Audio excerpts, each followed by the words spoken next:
Alright, hello everyone and welcome to another night of Dungeons & Dragons. Tonight we're playing Descent into Avernus. I need to go start some kind of music. What's this one? You like some ambience.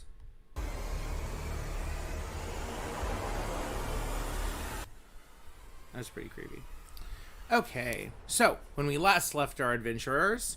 oh, wait, before I actually start narrating, is everyone in table plop? Yep. I am. I've had it up.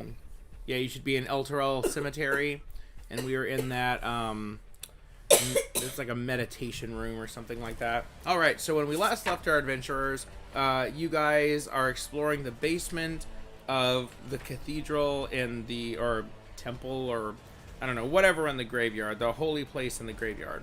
You found all the windows smashed upstairs, and it's inhabited by undead and stuff like that. You're coming into the basement because mainly you're looking for older Ravengard, the Grand Duke of Baldur's Gate, who came here to receive the Helm of Torm's sight to see if the god Torm would be able to help him figure out a plan to save the city. And he hasn't come back for a while, so you came to see if he was here. And you did find a statue, which you identified as some famous dude that received this magical helmet from Torm, but the helmet was not on the statue's head. So, you do not know where it is. So you're looking for the helmet, you're looking for Ravengard, and Scree, before you guys came down here, he used his Detect Portal ability as a Horizon Walker Ranger. He was able to detect that there is some sort of a portal nearby. And I can't remember the details that I gave you, but I'd have to go look up the ability again. But you have not yet seen any portals, however. Okay, and the last thing that happened, so Scree went down these stairs and found a door, and decided before he opened the door that you guys were going to backtrack and check out the other paths, because to the north there were some paths that you didn't really check out. So you're all in this room, and along with your normal party, you do have... Wait a minute. Rhea should be here. We're missing Rhea. Where's Rhea?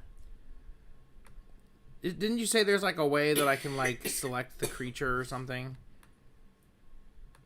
Like to find the creature? What? I guess. Where's Rhea? Because she was in the I'm looking for her. Did we leave her on the map? She's right here. Can you not see her? Okay, hold on. I guess I'm an idiot. Tell me something I don't know. Was she under... Oh, God, okay. Alright, maybe it's just me. Huh. I haven't even started drinking yet. Okay, cool. So, in addition to your normal party...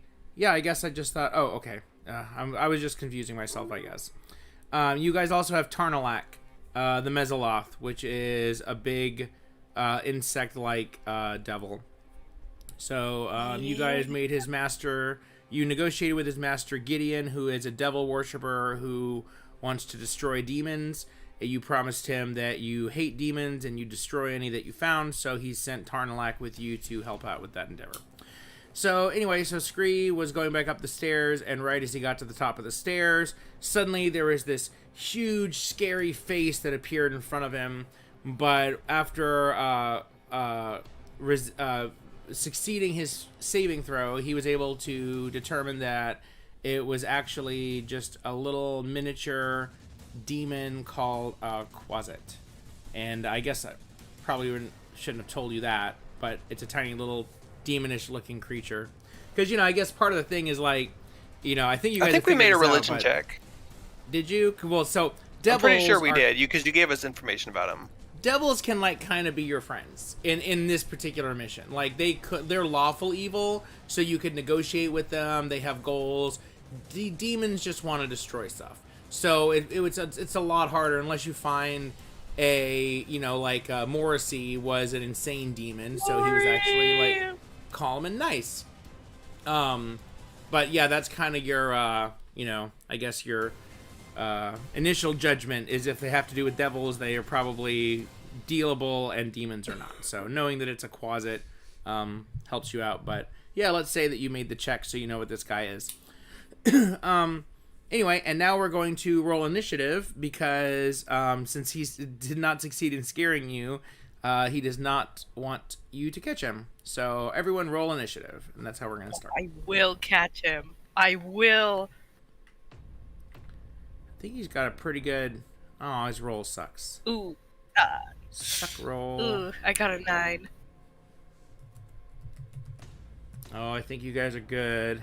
Oh, let me pull up his stat block. I So got he's a 21. Yeah, he's got an 8. Poor Quasit.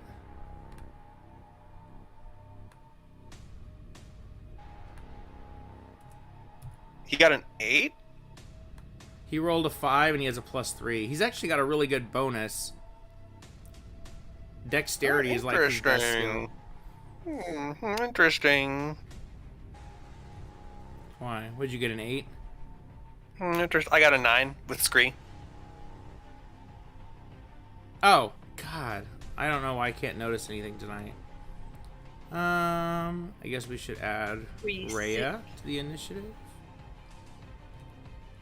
She rolled 7. I think she's got a +1. I'll add Lulu to the initiative.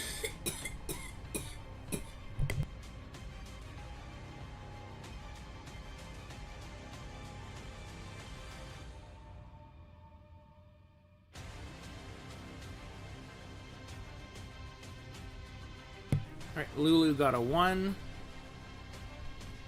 And Shora gets a 6. Wow, I've got low rolls tonight.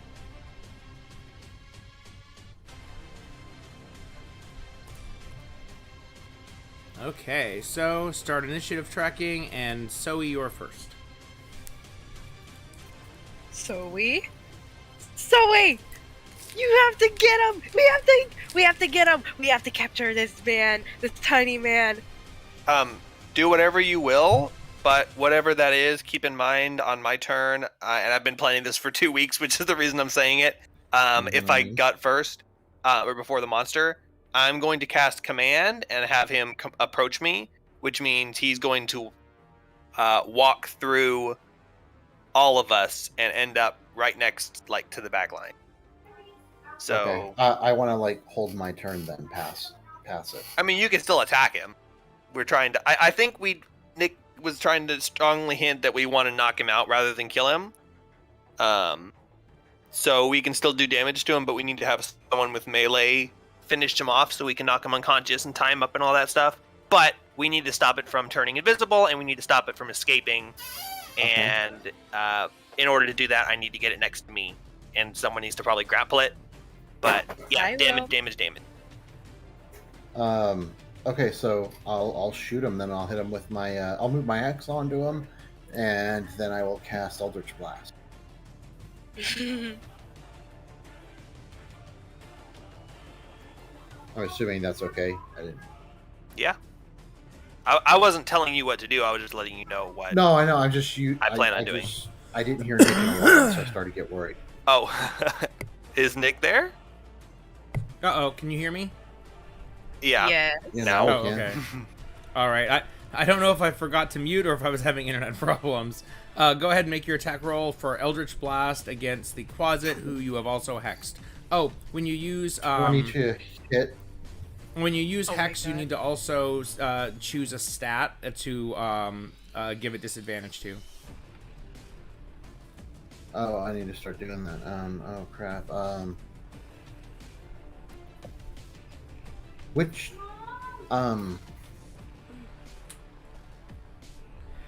You could make a religion check if you want to try to see if you can reveal anything about the creature, if you want to know anything about its stats. Although, I did actually straight up tell you 2 minutes ago, and I probably shouldn't have. But you probably forgot. It's the stat you're cursing is a skill check, so it's not AC, it's not attacks, it's only for it to roll skill checks. And I was trying to figure out what Yep. I was trying to figure out which one your command is going to work on. Jesus fucking Christ, it is so fucking hard. So command is a saving throw, and Hex I don't believe affects saving throws, because if it does, that would be awesome. But I think it's only skill checks. Look, Link probably has it pulled up. Then in that case, I don't know. Yep, I'm about to tell you. Disadvantage. Oh, you know what? I'm supposed to let you guys look this up. Yeah. So it's disadvantage on ability checks, and not saving throws, and not attacks, and not AC. So what you want to consider when you're casting it is, will this creature be making any sort of skill checks this combat that I would like to disadvantage it on? That's what I was trying to figure out, and I have no idea. Yeah, if there's a ledge it's going to need to jump across, then you might want to curse its strength, because that's a jump. If someone's throwing down caltrops, you might want to curse its dexterity, because it might have trouble walking through the caltrops. So when you're hexing something, just like with any other spell, you're trying to think ahead as to what you're trying to curse. I had a kid over here talking to me for the 2 to 4 minutes before my turn, so I didn't hear any of that conversation. I don't know what's going on now. Yep, and that's why I'm going to tell you. So you don't have to worry about that. Just pay attention to what I'm saying, and I'll continue to do that until you can do it yourself. It's not a big deal. So in this combat, we're trying to stop the Quasit from escaping. And like you said, I'm going to cast command and pull it over to us. And once it gets over to us, we're going to try and knock it out. But to stop it from moving, we're probably going to have someone grapple it. Escaping from a grapple is either a strength check or a dexterity check. So depending on which one it has a higher stat in, that will be the one you want to curse. Because you're either going to force it to roll disadvantage or to use its worst skill. I believe, since it's so small, it's not going to have a very high strength score or athletics check, so it probably would be best to curse dexterity. But if there was anything else going on, then that would be a consideration. But in this specific situation, I think the most pertinent is going to be dexterity. Usually that doesn't matter because we're just straight up killing them, but in this case, it actually does. Okay, then I'm gonna curse its dexterity, and it was a 22 attack, 12 damage. All right, so yeah, that definitely hits. So your first Eldritch Blast comes streaking from your finger and blasts into the Quasit for 12 damage. All right, it's hurt pretty bad, bloody, let's say, and I'm just gonna recap it this time. So Eldritch Blast is an evocation spell that deals force damage. So as the force damage blasts into the Quasit, he screams out in pain and says, "Ow! Okay, wait, before you fire your second blast, just chill out for a freaking second. Yeah, he didn't even say so much as hi. What kind of courtesy is that? Come on now, we can work something out. Just put your freaking finger down." Talking's a free action. That was easier than I expected. He says that between only if you'll come back over here. Well, it's not my turn yet. On my turn, I promise. I'll do whatever you want. Just don't blast me. Okay. Thanks. All right, I end my turn. Okay, Raxlar, it's your turn. As Zoe puts down his finger and complies with the Quasit, I say, "What are you doing? This thing just popped up from stalking us and tried to curse Scree, and little creature, if you want, I need to make sure that you're going to come over here. So how about you comply and approach?" And I cast command on it, which I'm going to look it up. Yeah, what is the School of Magic, and describe the effect. School of Magic? Yeah, let's start doing that. We should know what our schools are. Okay, it's an enchantment spell. Command, first level enchantment. Casting time, 1 action. Range, 60 feet. Components, V. Duration, 1 round. Classes, Cleric, Paladin. I'm not going to do that for well. No, but Um, V. So you do not make any hand Verbal. gestures. You speak a word. I still right? make a hand gesture. It's just not a component. Not of the spell. required. I motion for him to approach, and I state approach, and the command, the verbal component, which is not the actual command. And for approach, it is a stated effect. It moves towards you by the shortest and most direct route, ending its turn if it moves within 5 feet of you. It follows the command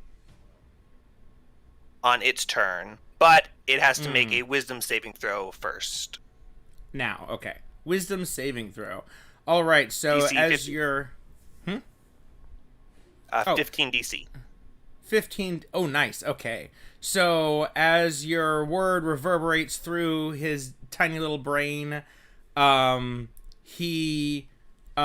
see his eyes like lock onto you for a second, and then you see him like squint his eyes, and then he opens them and says, "Okay, here's the deal. I rolled a 20, but I'm gonna choose to fail the saving throw to just build a little trust here. So I'm approaching you on my turn. So just a couple more turns, and here I come. All right. I mean, so just letting you He know. could just pretend.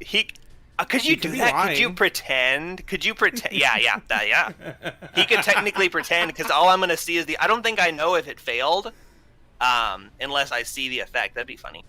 But it's only a 1-round command, so if he moves towards me at all, that's a success, even if it's fake. But yeah, so I command him. That was an action to cast, and I will not take any other actions. I go, yeah. See, I'm strong. Look what I did. I made him approach. He's lying. I think he technically failed, and he's just trying to play it off. But yeah, I'm at a position that I want to be at, and I end my turn. Okay, and now the next turn is Scree. What do you do, Scree? I say Scree. I say Scree. We don't really know if he's telling the truth. Wait, crap. I say grab him, Scree. Because I think, regardless of where he wants to move, I think you should still grab him. Alright. Fine. I'd like to grapple the little closet and move over in front of Raxlor. Okay, so you need to make a strength athletics check. And the closet has to choose to roll against you either strength athletics or dexterity acrobatics. So At disadvantage. Yes, at disadvantage. So and I'll just tell you, because you already picked the right one, that he's got a +3 to dexterity and he's got a -3 to strength. So mathematically, which one's yeah, that's a tough one. I think so advantage mathematically is -5, so he's a -2 dexterity versus -3 strength. Yeah, wait, -2. Okay, you know what? But he's gonna go ahead and go with strength, and he does not want to be grappled, so he's gonna go ahead and try to wriggle away. Get your hands off me. Okay, so he rolled a 13, and then -3, and of course no proficiency, so he got a 10. What did you roll, Scree? And this is strength athletics. I don't think you have athletics, so it's just your strength bonus. Okay. That would be 8. Oof. 8? Okay, so your puny claws, or your puny little feathery hands swipe through the air at the puny little closet, and you grab him, and he's like barely wriggling, and you're like barely holding on, and it's like a really sad kind of a struggle, and he wriggles out from your grip. And he folds his arms and furrows his brow at you and says, "You don't need to be so handsy." And he is not grappled by you. Okay. By the way, my name is... How do you pronounce that? He Oh thought... no, he has a name. He thought That is a speaks really in- weird name. How Yeah, you pronounce that? Yeah. Hi, how do you pronounce that? I'm Dad. Yeah. Yeah, that's my name. How do you pronounce that? It's spelled Ophurkh. And he thought speaks the spelling Animorph style, and you can choose to pronounce it however you want. Oh my until God. one day the author gives a reading and you finally get to hear her say it. Off It looks front? like oh fuck. It looks like oh fuck. I'm just gonna say it. Everyone's thinking it. It looks like Yeah. oh fuck. That's probably honestly with some of the shit they do. That's guaranteed. That's what it is. Hi, I am Error. My name is oh fuck. Okay, calm down, Mr. Oh Fuck. My name is not Oh Fuck. Oh, come on. You remember Nico with the guy whose name was Fuckboy? Yeah, I think we're not gonna tell that story on the screen though. Okay. Sorry. No. That's awesome. And now that could be my second YouTube channel. Best Buy stories. Ooh, I want to be a part of that. All right, so Scree, I think is that your turn? Yeah, I can't do anything else. Okay, yeah, it's a good idea to stand here because if he tries to leave, then you would still get an opportunity attack against him. So, okay, Rhea's turn. She's going to. Who does she look at? She looks at Zoe because you're right there, and she's like, I can probably grab this guy. You want me to just go up there and snatch him? I'm all for it. Yes. Snatch. 15, 20, 25, 30. Okay, so Rhea runs up next to Scree and swipes her hand. Oh, and she gets a 20. So what's he gonna get? A 2. So easy. I don't even have to look up their bonuses. So she reaches her metal gauntleted hand out into the air and grabs him and squeezes him like one of those like squeaky toys where their eyes and tongue pop out. And it goes... And then she looks back and says, I'm out of movement speed, but I got him. He's not getting away. And he goes, I wasn't leaving! I'm supposed to approach the fuzzy guy! And it's now his turn. And he says, well, now I can't go anywhere because she's holding me, so that was real smart. Anyway, you want me to do anything else?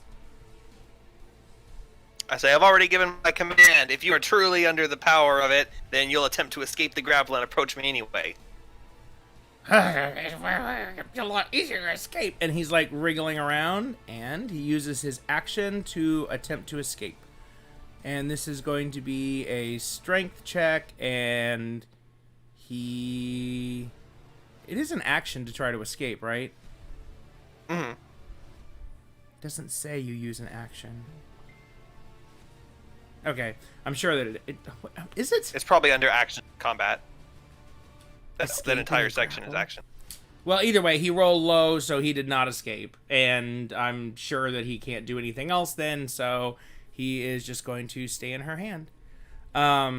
Since she's got him grappled, and it's all of you guys' turn, before he goes again, we can go ahead and exit initiative for now. Oh, you want to just do that? Okay.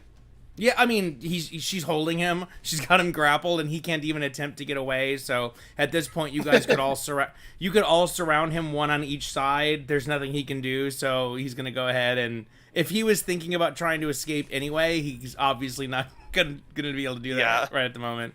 I don't even think we would need to surround him. After all, he felt my first Eldritch Blast. Yeah, exactly. So okay, clear, and we are done with initiative.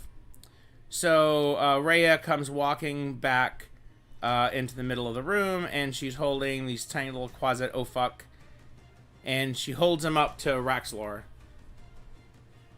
and he goes, Gah! And she's holding him out to you.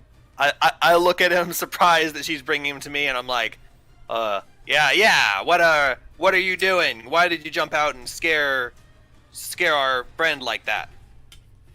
Seems awful sus.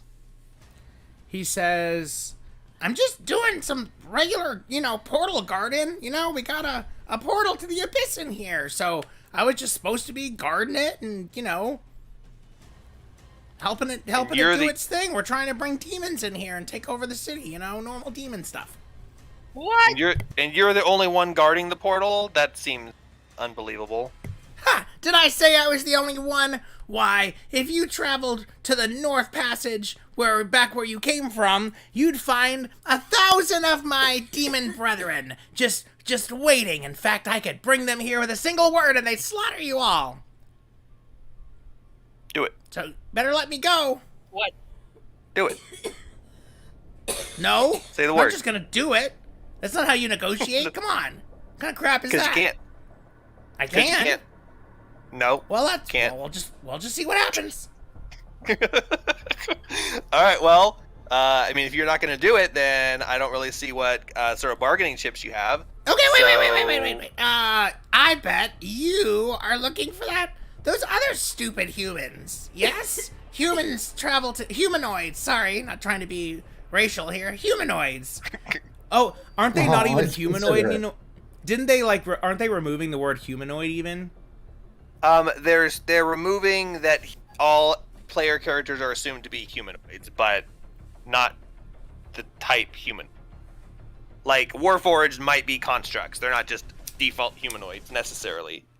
They're gonna have to specifically say that each race is humanoid or not, something like that. It's still a good word. Humanoid just means having the features of a human. Okay, then let's use anthropomorphic. That's probably what they're gonna do. 2 legs. No, anthropomorphic implies something wasn't human, but the form it's taking is a human. So a human's not. Yeah. Wait, no. You're right. No, human. I think humans are still technically human form. anthropomorphic. Yeah. Anyway. It just means shape. Anyway. Of Yes, we are looking for those other creatures, and I do believe they are actually humans. So your assumption wasn't actually incorrect. Do you happen to know which way they go? We have no interest in. I turn to Tarnalak and I say, the portal is also a great. We don't want that portal here either. So we'll question you about that later. But right now we're looking for the humans. Where are they? He says they're they're down the stairs and through the door. Or are those downstairs? I thought those were upstairs. I say to him. I don't know. Let's say down. It's hard to tell. Can't They don't make it tell. very clear. No, look, the I could see down. wider part. I think the wider part is the top. So you've actually been. That would make sense. Yeah, the wider. So you're going down. You go down. Oh, the room we're in is also down. Yeah, and then you go down again, and then you go down again. So the room you're going down to is like multiple flights down from the main level. You're like So that's like the stories. basement. Yeah. Okay. I say, okay. So you say there's demons up to the north, the portal's up to the north, and the door's down where the humans are. How do I know to trust you? Well, I mean, demons to the west, humans to the north. And you don't know how to trust me. Except that you could kill me right now, which would suck. Well, yeah. I mean, it would be an that wouldn't do any inconvenience. good. I'd respawn in the abyss, as you probably know. I can see that you're a cleric, so. Not as I a mean, but it Quasit. You'd respawn as a Dretch, and you'd have to climb the ranks again. You don't want that. I really don't, to be honest. So, okay. I'm gonna level with you. I was lying about 1,000 demons to the west. In fact, there's really nothing of interest there. But I'm not lying about your human friends. They went down to the vault of ascendance. I don't know why. Did They you look see really- them do this? Did you watch when they went down there? Well, yeah, I've been just floating around here invisible, just watching everyone pretty much. I didn't try to scare them because there was a whole bunch of them and they looked way stronger than you guys. No offense. Wow. I just get instantly offended as he says there's more of them and they were way stronger. I'm just like interrupting him like, oh my, well, I'll have to forgive that insolence. We'll talk about that later. But when did they come through? Oh, it's been a while ago. Yeah, way earlier. Yeah, it's definitely You been talking a long about earlier while. today? I'm not really super clear. Whatever, however long Faria said he's been gone, you know, plus like however long it took him to get here. I think it was hours. I think the idea is it's happening the same day because you got here. Yeah. You went there. No, this is like the next day. This has got to be the next day because you did a long rest. Right? True. You guys did a long. Yeah, you guys did a long rest. Did. And he wasn't there. And she was like, "Oh yeah, they left." But you guys got there like right after the cathedral had been assaulted. So we're probably looking, but it's morning, like, you know, earlier in the yesterday. day. So it was yesterday. So oh, that was yesterday. Yeah, I haven't seen him come out since then. Yeah. Okay, see, that's the info I'm looking for. Like, they're obviously still down there, unless something else happened down there. They haven't just gotten down there, so whatever they're doing, they've had a head start on whatever they're doing, and for some reason they haven't come back. It's been almost a full day, and they haven't left the room. So if they were going down there to get something, then they would have either died, come back, or are still down there for some reason. I'm just telling you the info that I'm asking. I'm not just like, so I can mark it on my calendar when exactly they got down there. I'm trying to get a feel for when. I say, well, No, what those- is those to the are good west? And questions. I say, where is this portal that you're guarding then? There's may not be thousands of demons, or otherwise, obviously, they would have swarmed up to the surface, but where is the portal? Oh, yeah, okay, well, the portal is down the stairs? That might have something to do with why the humans haven't come back yet. Maybe they decided that the labyrinth of the abyss was just way cooler and they just jumped in the portal. Could be what happened. So what you're saying is everything that's important to us is down the stairs. I mean, I don't know what's important to you, but if it's the humans and that weird gold portal. crown thing, Oh. So portal Yeah, so everything we need is downstairs. I think Scree, we'll hold on to this guy here. If you want to quietly move forward and just make sure he's not lying about what's to the west. And then once we clear that out, then we can decide what to do with him and move forward. And I look at him when I say him, decide what to do with him, like we're going to decide his fate.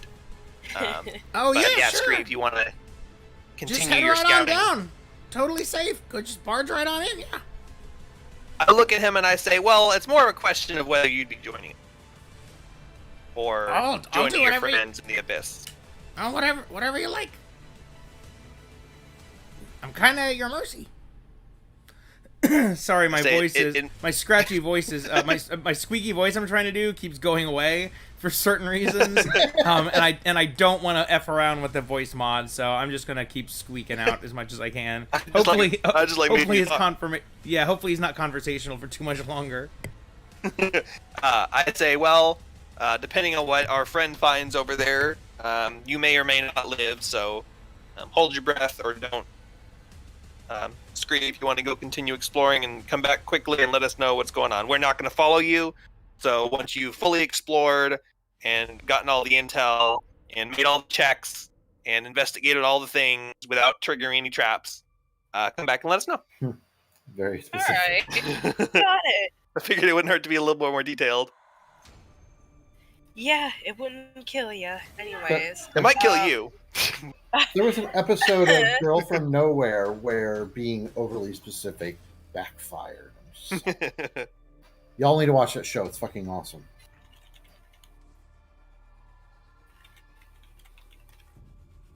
Okay.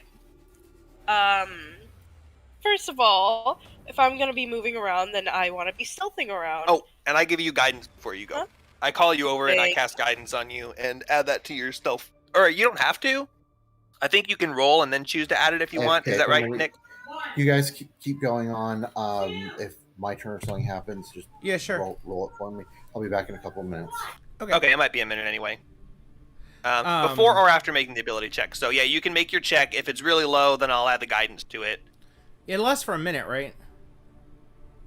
Yeah, up to a minute. So if you get like a 20 stealth, and you see, this is why I do it behind the screen, because we can Oh, just I see what metagame. you're You can do it saying. however you want. She can just roll, and then if Scree gets a really high roll, then don't need to use guidance. But if it's a low roll, then we'll add the guidance. But of Yeah, course, yeah, we're not that's going to fine. say re-roll it. Alright. That's stupid. Sure.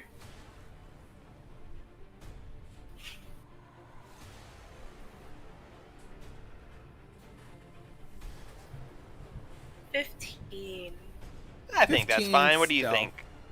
A passive Okay. perception is it would have to have a +5 perception in order to see through that. I think that's probably fine.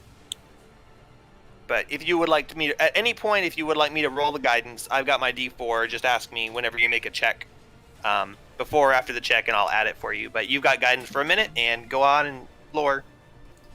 Ooh, bye. Okay. I'm gonna go over here and peek into this hall.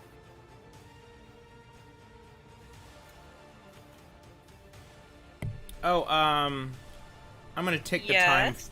I'm gonna take the time forward to 11 o'clock. By the way, it was 10:55. So not much difference, but just letting you guys know. I'm keeping track of time. It's still pretty early. Huh. Oh, you're gonna go up here? Okay, cool. So Yes. let me do reveal. And I am back. Thank you guys. Sorry about that. No problem. Caitlin is 17 going on 15. And it's a fight sometimes. It doesn't get any easier. Well, I'm pretty sure as soon as she's able to be checked out for PCOS, we're going to, as soon as she's old enough to actually be tested, we're going to do that because it's like how Amanda was when she was a kid with her PCOS before she knew what it was.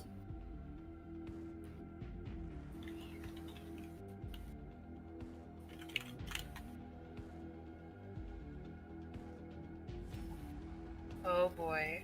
Okay.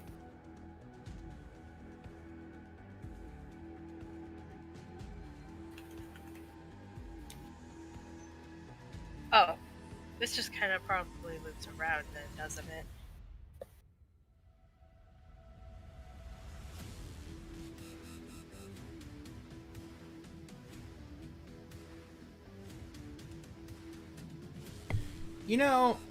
On Hmm? I guess, like, what do you think? Do you think that I should have had you roll an intimidation check when you were asking that quasit for information? Because I kind of feel like you don't necessarily have to if you're, like, grappling them and about to, like, I feel like intimidation is more like you haven't initiated any violence with them yet. You're still, like, in speaking terms, and then you're like, hey, I'm gonna fight you, and you don't want to fight me. He gave up the fight in the middle, and you guys grappled him. So my thought is he was at such a disadvantage that it was a DC 0, and plus you didn't necessarily, like, I mean, maybe if you had asked him certain questions, maybe I would have said that you had to make a check, but I just didn't feel any of the information. And plus, he was lying to you about the 1,000 demons, apparently, so, like, it didn't seem like we needed to do a check on that, but... No, not everything and every interaction has to be a check, but if the NPC has something to hide or some reason why they wouldn't want to comply, then you can roll a check to see how willing they are to comply. But in this case, he seemed to realize he was kind of screwed, and there's not a check because if he succeeds the intimidation, oh, I'm not scared. No, but you're literally going to die. You should be scared. There's no, like you said, DC 0.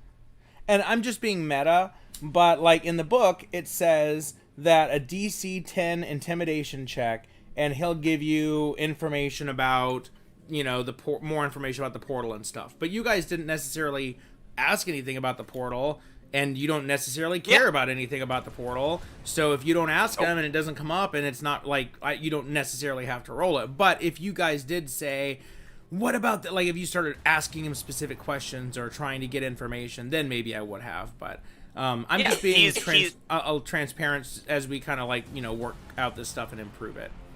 And only afterwards when you guys have already had the interaction, Yeah. Now, it specifically says this is the information he's withholding, and it requires this kind of a check in order to squeeze that information out of him. Any other information is up to you. Maybe he has other reasons why he would want us to go to the portal. He's trying to bait us towards the portal, but we don't know because we don't know about it. But we didn't ask him. I don't care to ask him.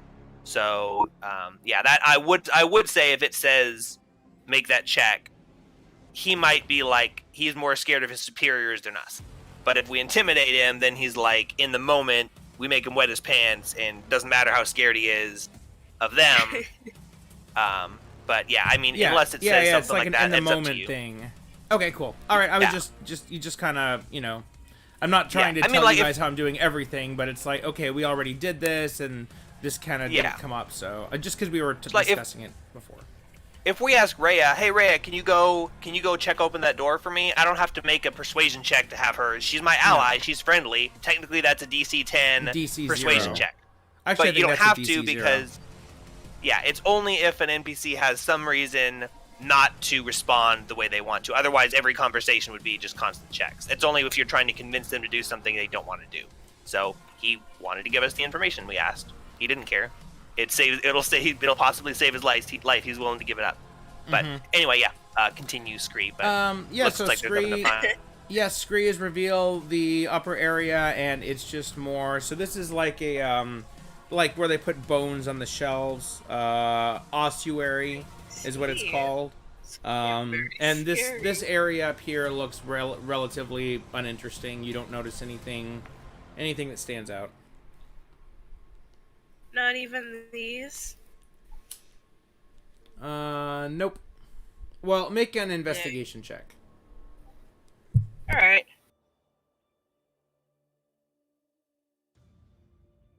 When you entered the earlier part of this room, I read this description, but I'll read it again because it still applies. This huge chamber is lined by funerary shelves along the stone walls above 6 bare daises, creating a display of dusty humanoid bones rising from floor to ceiling. And what's your investigation check? That would be a 16. Okay, would you like to use your guidance on it? You don't have to, I think. No. Okay, I mean, cool. if you're coming back, I'll be able to cast it again. I'm not concentrating on it after you get back. You can't if you want to toss a d4. If not, then let me know. And I'll just. I don't think so. I mean, there's nothing really. Probably. +4. Okay, You're literally coming straight back. So if I give you a guidance or anything like bardic inspiration, you want to use it before it expires, and when you get back, it's expiring. So unless you expect to roll initiative between where you are and where we are, you just use it. Oh, that's right, 20. Bard. Yeah. So with a 20, you find nothing but dust, cobwebs, bones, and you don't notice any secrets at all. No buttons, no levers, no nothing. And definitely not 1,000 demons. Possibly in the socks on the floor of James's Okay. room. Oh. Ew. Yeah. Ew. I'm coming back to you guys, and I go, nothing in the upper halls, just more bones. See, I'm very telling you the truth bony now. bones. I say, well, it's a good thing you changed your mind on that after telling us there were 1,000 demons. Is there anything else you want to change your mind on before we find out? Hey, a Quaset's gotta protect himself.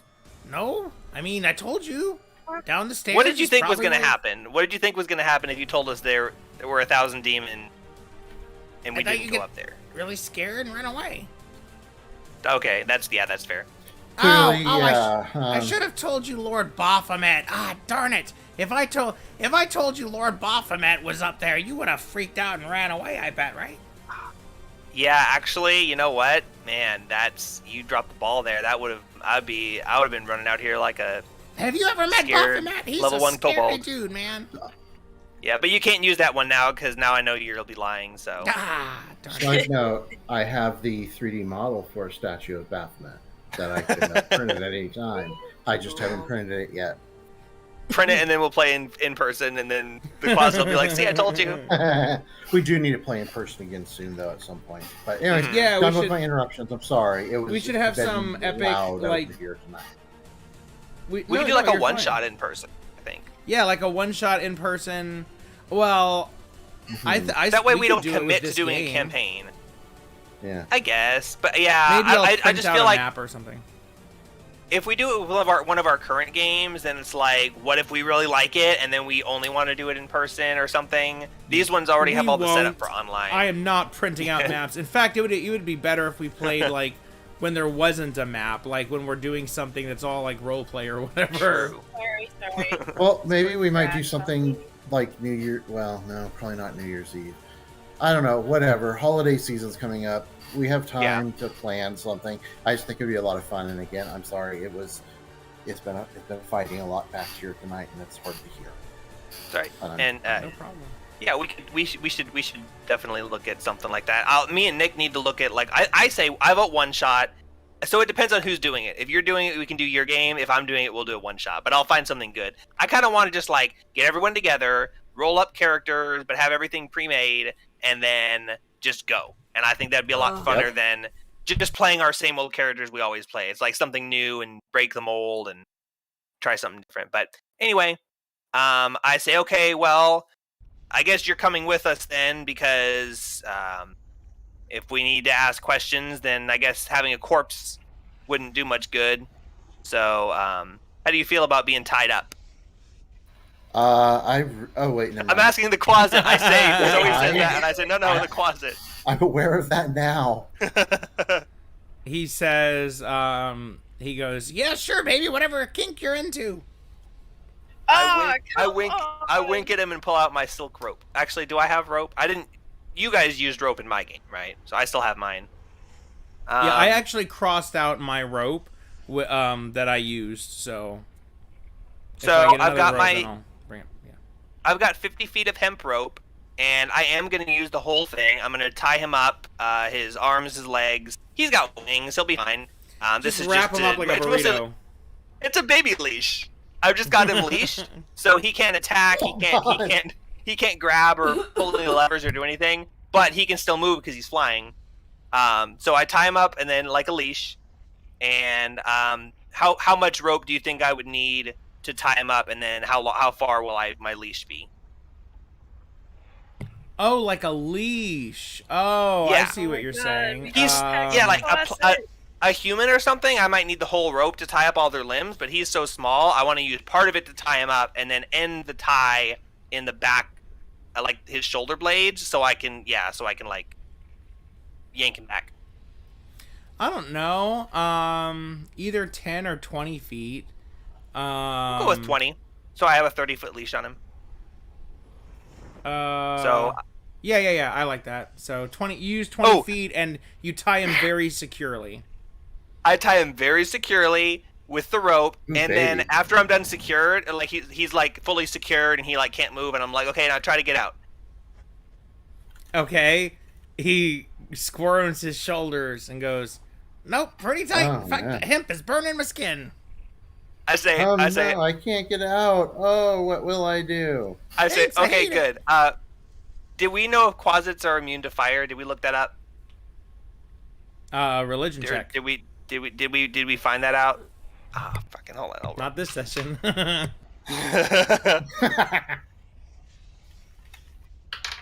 Okay, I rolled a 16. I just want to know, just the fire immunity or weakness or whatever. They're resistant to elemental damage. Basic Okay, elemental resistant damage. but not immune. So I take out a pint of oil and I soak the rope in, and I say, just security. God. His eyes get really wide, and he goes, yeah, you got it, boss! And he gives you a little tiny thumbs up. I look at him and I glare at him and I'm like, how'd you get that hand out?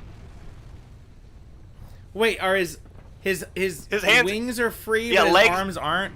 Okay, I need Arms to pull up a behind- picture of a arm- closet. Arms, just Google quasit bondage. Arms behind his back. What? Tied completely to each other. And his legs are just tied together at the ankles. But his wings kind are of free. like how he they fly? train. They fly, So right? basically, the Do they position not? No, how they don't train fly. with- They're not flying. Wait, Oh what? no. I was What? I Are was you imagining an kidding? imp. Was that what you were imagining too? Yeah, well, I mean, I guess Wait I a was second. I was Damn it. imagining This is like why I shouldn't Google things. I was imagining. Oh no, I don't look at it. Here, I'll send I it. got a 16 I got a 16 religion check. I know they can turn into worms and shit. Oh, you do. Okay, hold on. I'm sending But- it to but I realized So that- he's tied up in the position that they use to teach macaques how to walk on 2 feet. Oh yeah. tied up like a cock.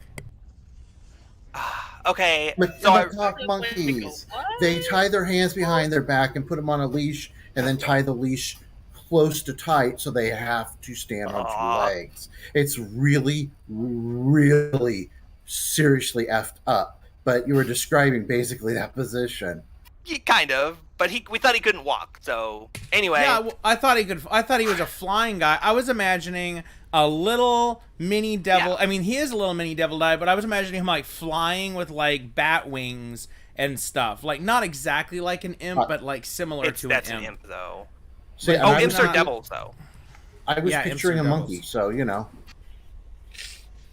Okay, I was basically imagining an imp, but without the scorpion tail. So, yeah, he actually looks like this, and he is tiny, and he does not fly. So he's on the ground, and you have him all tied up, with it as a leash. So his arms are tied up like against his body as well. His arms are bound behind his back, so he has he can't grab or open or touch or do anything. And the rope is not, his arms are bound like together behind his back, but then also the rope wraps around his arms, around like his chest and his body. So he's like completely wrapped up like a cocoon, but his arms are separately bound first. Like the first part of the rope is tying his arms together, and then it wraps around him, and ends with the leash at the back. I'll leave his legs because he still has to walk, but as I'm tying him up and I'm realizing, I don't say it to him because I don't want him to know that I know, but I rolled a 16 religion. Do I know that they can shapeshift? Yeah, sure. You know they can shapeshift, including. But I the smaller realized that. creatures. But I realized that after I've already tied him tight, like I'm like, finally, and then I go, shit, and everyone's like, what? And I'm like, nothing. Do I know what do I think would happen if he were to shapeshift out? Let's put it this way. I'm Googling 5e can a tied up creature shapeshift to escape. And I won't tell you the result that I found, but I'll just say that with Druid Wild Shape as an example, it's looking like a pretty valid strategy. Okay, well he is already tiny, so his size wouldn't be changing, right? Correct, but if Does he was he- changing to like, I don't know, a centipede, centipedes don't So- really... I really don't see That's how what- the rope would continue to restrain a centipede. That's But why that's I to specifically say he didn't wouldn't even just. do that. I'm not just binding his limbs. That's why I'm wrapping it around his whole body. So if his body changes shape, I think it should at least, like, maybe he can roll to escape with advantage or something. I just think if I'm tying the rope completely, like if I cocooned him entirely, like if I put him in a sack, obviously shapeshift wouldn't Holy escape from a crap. sack, right? So it's kind of just like a really loose sack tie. I don't know, but I mean, if okay, you know what? After tying him up, I say, "Hey," Yeah? and I asked him if it was tight or whatever, and he said, "Yeah," and I say, "Shapes." He I says... say, "Turn into "Oh, I say, "Turn into a centipede." Oh. I say, "I know you can. Can I know do you're it? kind. That's Do it." Oh, yeah, that's right, I can. Oh, wow, that's such an interesting piece of information. Okay, but don't kill me, just, don't squish me when I turn into a bug. That's not cool. I say, "Oh no." Here I go.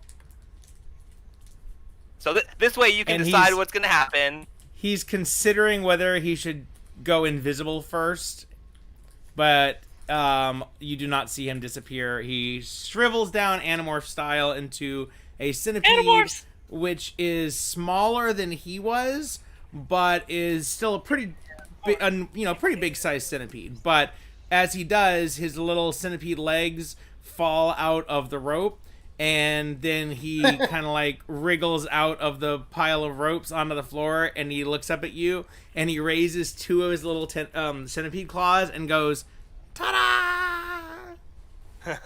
I say, "All right, well now I've got a rope soaked with oil for nothing. That was gonna be fun." I look around and I say, "Does anyone have a sack?" Ah, dang it! Loaded question. I hate going into Does sacks. anyone have an empty sack? That's an unloaded question. But what are these things on the tables? What are like the green things? Did you say they're like beanbag chairs in this room? No. Wait, hold on. Let me actually read the That's description. AFK again. If you can I'll be find back. something to work with. Okay, no problem. Okay, it's set with cushions and low stools of brown oak. Brown stools. So we can make this easy. We can make this complicated. I'm gonna give you a 5-second description of what I do, and you can decide whether I do it or if I need to get more complicated. I split a cushion, pull out the stuffing, put him in, tie him at the neck. Fine. You now have a cushion sack with a centipede closet inside.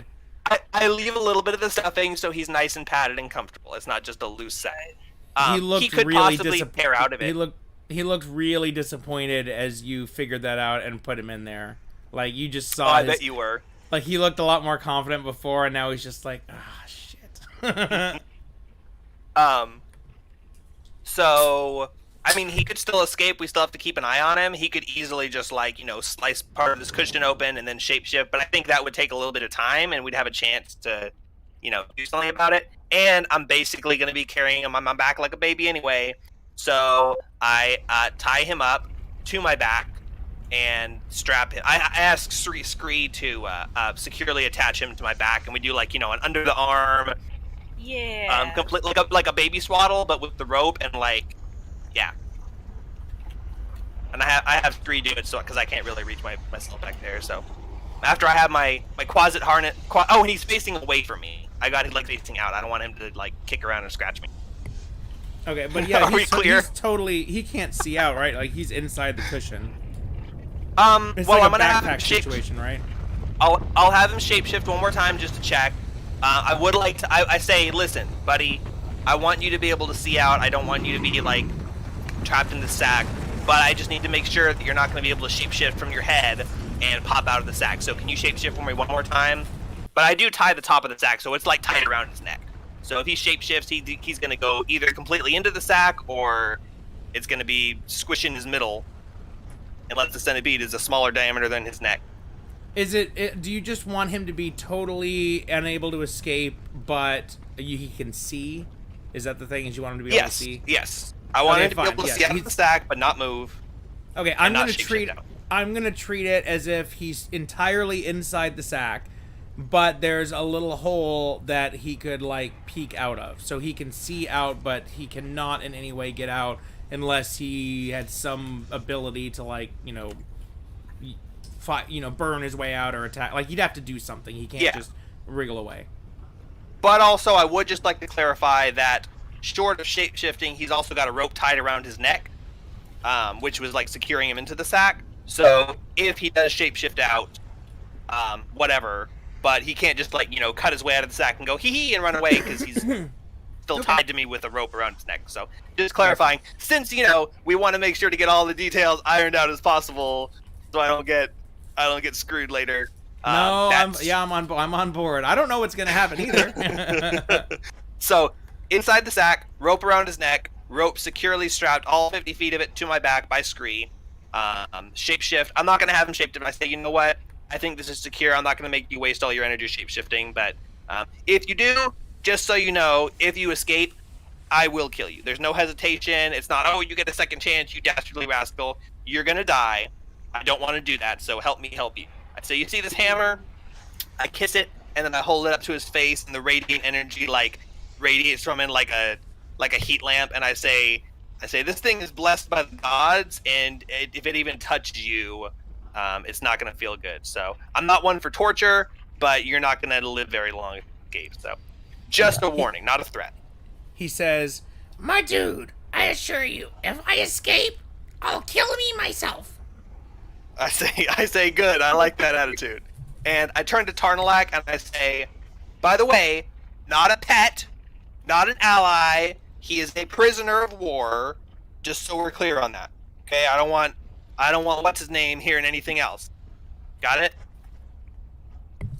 Tarnalak tells you that he expects that you will present the prisoner to his master on your way out, and then it's between you guys. Say okay. Making sure. I mean, if we go back up that way, assuming that's the only way out, and if this guy's still alive, of course that's where he's going. But just letting you know, there's not like if something happens and we get separated, don't go up there telling him we made friends with a closet, because we're not friends, and I'll kill him. So He anyway, he we spent enough time here. He does They need ask a you that prisoner. if the Quasit pulls some shit and that we ultimately have to kill him, that if it's feasible, he would like to eat Ophirk. And I say- Ophirk goes, what? While we're discussing the Quasit's fate, I go, My. I say, well, I think don't demons when they die, don't they just like vanish into ash, or do they still have corporeal bodies? I say, have you eaten many Quasits lately? He's gonna say yes. I say, okay, well, I mean, yeah, if there's a body left and there's nothing important, like, okay, we've got to iron out these details. I'm saying this to Tarnalak. I say we've got to iron out these details. If he eats like a gem or something that's important to us, you know, like swallows it, maybe you can't eat the body till we get the gem back, you know. But yes, of course, certainly with provisions, all things considered, he's yours. In fact, I think it would be cool if you eat him alive, like, you know, like those really cool sushi restaurants where, Oh my god. Alive and dead fish. yeah. But anyway, yeah, yes, It's definitely just you salt. can eat him. The salt just makes it move. I won't go into detail on stream Not here, alive but and no. dead fish. No, That's- yep, yeah. yep, we're on the same page. Anyway, well, guys, I think we've done just about all we can do with this Quasit. Who's ready to go down into some demon portal rooms and get screwed in the rear? All right.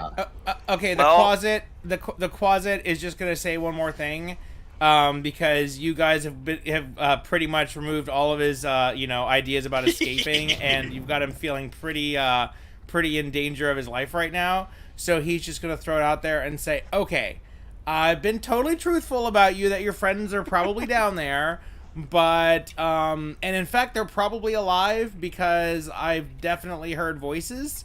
But they're probably not alone in there. So you guys might kind of look like you're still a little wounded and stuff. It wouldn't be a bad idea if you bandage your wounds a little bit before you went in there. But then again, that I don't know how long that will take. So I'm not trying. It's your choice on how much you want to rush forward. But yeah, just letting you know that your friends might not be alone. All Just right. something to I say thank you for that. If it turns out to be good advice, I will certainly consider that when having your one jury trial. Seems like your shield is about to have a friend for the rest of the adventure. I say, okay, well, so you still have your spell slots, right? Yeah. Okay, so we're not like below 50%, but going into it with full health would be good. We've pretty much explored this entire place except through the door, which we know is bad. Like upstairs, we were pretty sure there was bad stuff, but we got surprised and ambushed a lot. Here, we know we're about to go into some kind of a shitstorm. We've already been waiting here 24 hours. We already found the one creature probably that was prowling. I interrupt myself. I say one creature, and I look at the Quasit. Say one creature prowling, right? Nick? Oh, you're asking the Quasit. I asked the Quasit, yeah. Okay, well, he looks at you and he's like, well, okay, here's the thing, is I couldn't really tell you that because it's more like what the portal's gonna do. So,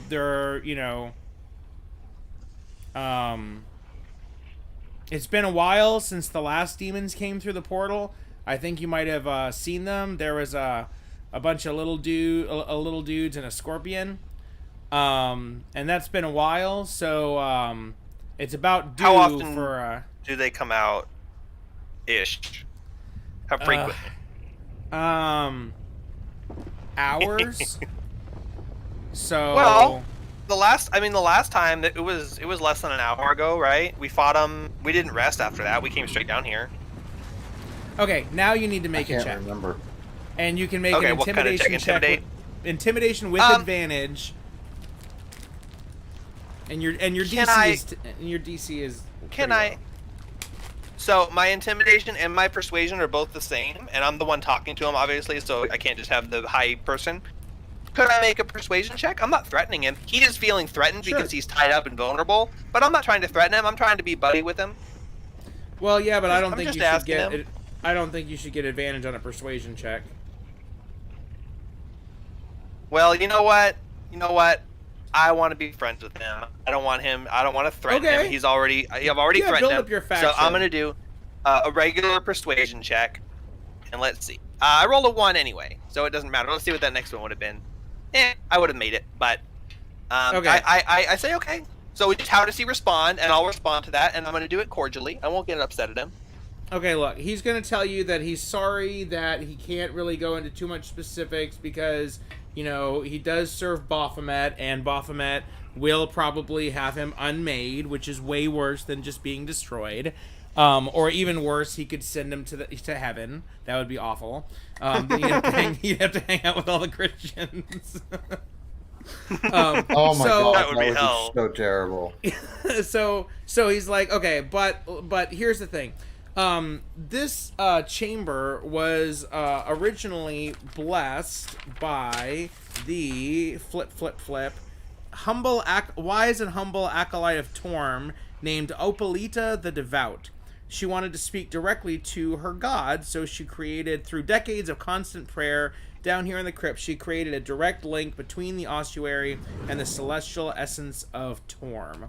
And as her prayers made the chamber that she prayed in sensitive to psychic connections between mortals and higher powers. And then he says, and my master, Baphomet, when Elturel descended into Avernus, he used that as an opportunity to corrupt the energy and created this portal. That's what I came through. And like I said, I can't give you the specifics, but demons cannot come one right after another. It has to build up energy, so you're easily, hours between. Yeah, you're easily hours between, other spawns. So you probably have like an hour or two, but if you waited much longer than that, then I don't know how things would turn out for you. And I guess that was pretty specific, so I'm gonna go ahead and, for a 1 persuasion check. I would think that's pretty specific. Right there. Well, I could give you more information, and I'm just going to not because you failed your persuasion check. Well, I'll just let you know to make you feel better. If I did have the advantage and took the intimidation, it would have been 15 after everything, so I would have still gotten a decent roll. But I'm happy with that on a natural one. He's being self-serving, Yeah. and maybe he's starting to think that Maybe he's lying. And he knows that when he goes upstairs that he's gonna have to talk to a devil that really, really hates demons, and maybe he's thinking that he can, BS his way with you guys a lot better than, maybe you won't even turn him in. Maybe he's got some other kind of underhanded plan.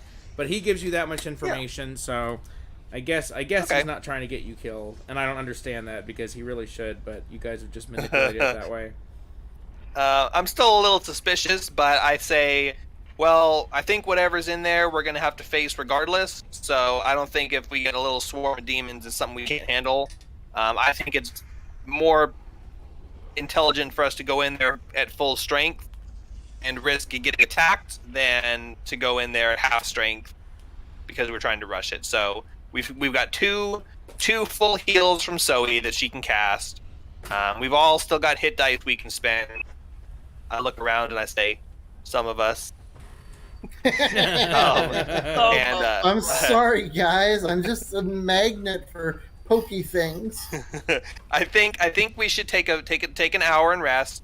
Let Zoe cast her heals and rest up a little bit. I'll spend 1 more hit dice. What's everyone's HP looking like? Whether Nick, you want to tell me, or they all tell me and tell us individually.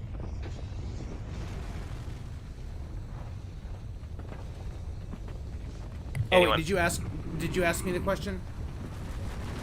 Anyone? Either you tell me their Scree totals, or Scree is at 30% health. You guys can probably figure out the short rest between you. So just go ahead and so you guys are gonna you kind of board up in the meditation chamber and you start bandaging your wounds and you guys take a short rest. So observe your resources, and you can do it pretty quick if you want. I'll let the 3 of you just resolve it, and once you're done. But yeah, the main thing that I think Jake is trying to point out here is hit points. So he is perceiving that you guys are about to enter a battle, and therefore you want to have the most hit points banked up as you can. Zach, as a warlock / bard, as a long rest, he can take his 2 unused level 3 spell slots, burn both of them as cure wounds, and then get the 2 slots back at the end of the short rest. So basically, he can use those to get a free heals that are pretty strong. Scree is low, but has a bunch of hit dice. Zoe is at 58% and has 0 hit dice. So figure out how you want to use hit dice and spell slots and hit points, and anything else that resets on a short rest also resets. So you guys work all that out, and then once you're done, let me know, and then you can proceed down the stairs into Oblivion. I Oh, had boy. 35 out of 60. I'm a little over halfway up. Who needs heals the most? And I have no hit dice. Probably Scree. Yeah. I'm also at a little over half. And how many hit dice do you have, Scree? Oh, I have full hit dice. Okay, well, we're going to take a short rest. You can spend some of those, but we also don't want you to spend all of them. So maybe, how about 1 heal to Scree, plus spend some hit dice, as many as you need to. 1 heal to Zoe, because you don't have any hit dice to spend, and you still need to be as full as possible. I'll spend 1 hit die, and that'll get me up a little bit more. And that'll use all the spell slots, and should get us mostly to full. Does that sound good? Mm-hmm. Okay, so Zoe, you can cast your Cure Wounds on yourself and 1 on Scree. Both of them at 3rd level. Make sure you roll the right number of dice. Yeah, I was looking it up just now to make sure I don't screw it up. Yeah, they're 3rd level, so that's pretty sweet. So that's like 3d8, isn't Yeah. it? Yep, it's 1d8 plus 1 for each level, so 3d8 plus your modifier. Yeah, and then plus my modifier. The modifier is only once. It's not like 1d8 plus modifier 3 times, right? What's your charisma modifier?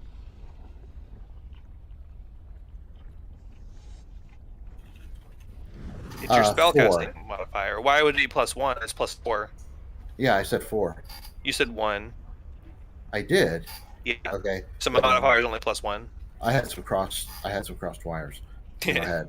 Yeah, I've got a 40 charisma plus 4. Okay, so yeah, roll both heals separately, and then announce the heal amount for yourself and for Scree. All So right, 3d8 it's plus 3d8 4. Plus 4. It's not. Yeah, it's not 4 3 times. Okay, Yeah. 3d8 plus 4. All right, hold on. Sorry, it's been a very confusing and loud evening. No problem.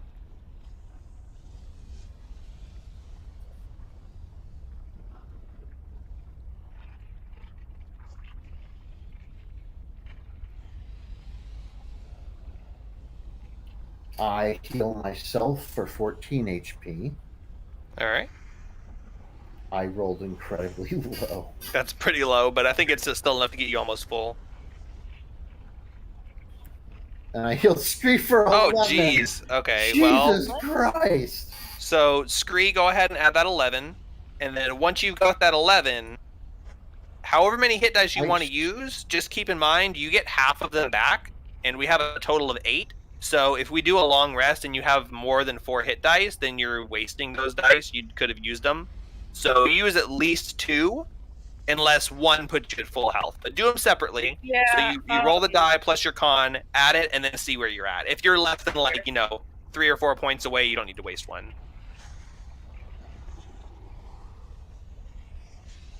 And so while he's rolling, I'm just going to narrate. So Zoe casts Cure Wounds, which is an evocation spell. She walked over and touched Scree, and speaking magical words and making a somatic gesture with her magical focus. Hey Zoe, what's your magical focus item? Is it like a staff or a wand? Or Cure Wounds doesn't use a focus. somatic? Oh yeah, doesn't have any components. Somatic I is was just touch. yeah, just a See, now but I gotta look it up. I'm sure she has an arcane focus. I was just wondering. You don't have to. Yeah, you're right. You Oh, don't yeah. use it for Cure Wounds. And then regenerated herself 14 hit points, and then 11 for Scree. So wow, 3d8 plus 4, and the result was 11. Yeah. Wow. Yes, I rolled Twice in a very row. low. Question: I don't have anything written down here as to what my actual focus would be. It says what in my equipment. It says 1 component pouch or arcane focus. So I'm guessing that means I never picked a focus. Yeah, so not a big deal because we kind of hand wave that anyway. But it is good to go ahead and track that just so that we Yes. So what you do is you either choose an arcane focus, which can be anything. There's a list of them. Or you have a pouch that has all of the components for all the spells. So like invisibility uses an eyelash and some gum arabic. So you just have some with you in your pouch. So it's not like you don't use it up. You just either you're reaching into your pouch, pulling out the proper components, or you're using that same free hand to grasp your magic focus. A magic focus could be a staff or a wand or an orb or like a crystal ball or any other sort of an arcane magic-y item. And it's just for you're supposed to have one hand free to use your arcane focus when you cast a spell.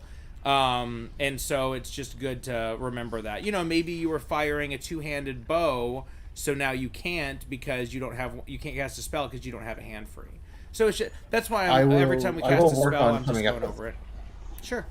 No, I appreciate it, and yeah, I will figure out what I want my arcane focus to be before we play again on this campaign. I think you actually fight with a weapon. I can't remember, but I think you have like daggers or something. So you could probably do like a magic wand or something like that. I always like to do the trick where you get a quarterstaff and it's a magical focus staff, but it's also a 1d6 fighting staff. But if you're not fighting with that or you don't have a quarterstaff, then it can just be anything that you want to role play. I will figure it out before the next time we play. Then I never picked one, so I'd like to know for flavor. So yeah, okay, cool. So I whatever. I'm done with my healing and stuff. And Scree, how much did you recover from your hit die? And what hit dice did you roll? I used 2 hit dice, 2 D10 hit dice, and on one I got 11, and the other 5. So that'll put me at 50 HP. Awesome, 83%. That's pretty good. Damn, yeah. It was 11 plus 11 plus 5. You said. Yeah. I gotta go to the bathroom real quick. Be right back. Okay. All right. So, I used my second wind, which was a short rest, and I used 1 hit die, so I have 2 remaining. And I also would like to, while we're resting, not particularly difficult. I'd like to cast Detect Magic, which I'll also have that resets on a short rest. Sure. And just kind of walk around within 30 feet of any interesting objects. I'm gonna AFK for a minute too. Sorry, but you guys keep playing. I'll be back. I want to walk outside of this mill thing. I don't know if you're watching the map. Yes, I am. But not walking within it, so I'm still within 30 feet of the center of it. And just using that to detect magic, walking all around, and then if I don't detect anything, walking back in. Okay.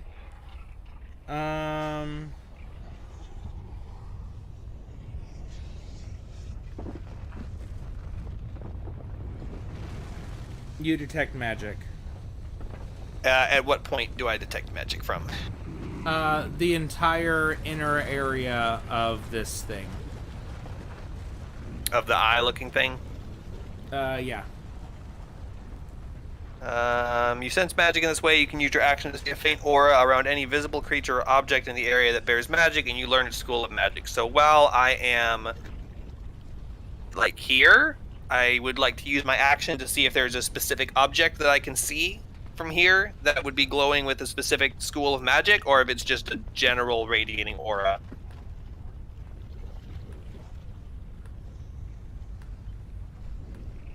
Okay. Oh wait. Oh my god. Okay, hold on. You see my drawing? Yeah, the spikies. Yes. My god. How do I X out of it? Okay, there, whatever. I hate that. Okay. So you sense a necrotic magic, and it's coming from some of the objects that are sitting on the shelves. Earlier you glanced around in here, but you didn't touch anything. and you saw here. Let me read what you saw earlier. The walls of this chamber are lined with funerary shelves, each set with dusty human bones, relics, and holy symbols of Lathander, Torm, Helm, and Tyr have been set prominently on a number of shelves. You sense necrotic magic coming from those holy symbols. Yikes. All right. Yeah. Okay. I'm not done. Back into the room. If we have time, we can check that on the way out, but not messing with that rail. We're about to go into a battle and barely recovering our hit points. But What, good to know. necrotic? Necrotic. I like that. Hey, bringing something back to life, that's necromancy, you know? So... Yeah, but we don't really have anything that needs to come back to life right now. And if anything else around here comes back to life, I don't think that would be a benefit to us. So... Oh, that's a good point. Yeah. Is Resurrection Necromancy in this? We're waiting on them to get back anyway. Is Resurrection Necromancy in this? Since we're on topic of schools anyway. I think so. I was Yeah, just it is. reading Okay. about necromancy. I think it's Cure Wounds that also used to be Necromancy, and they changed it to Evocation.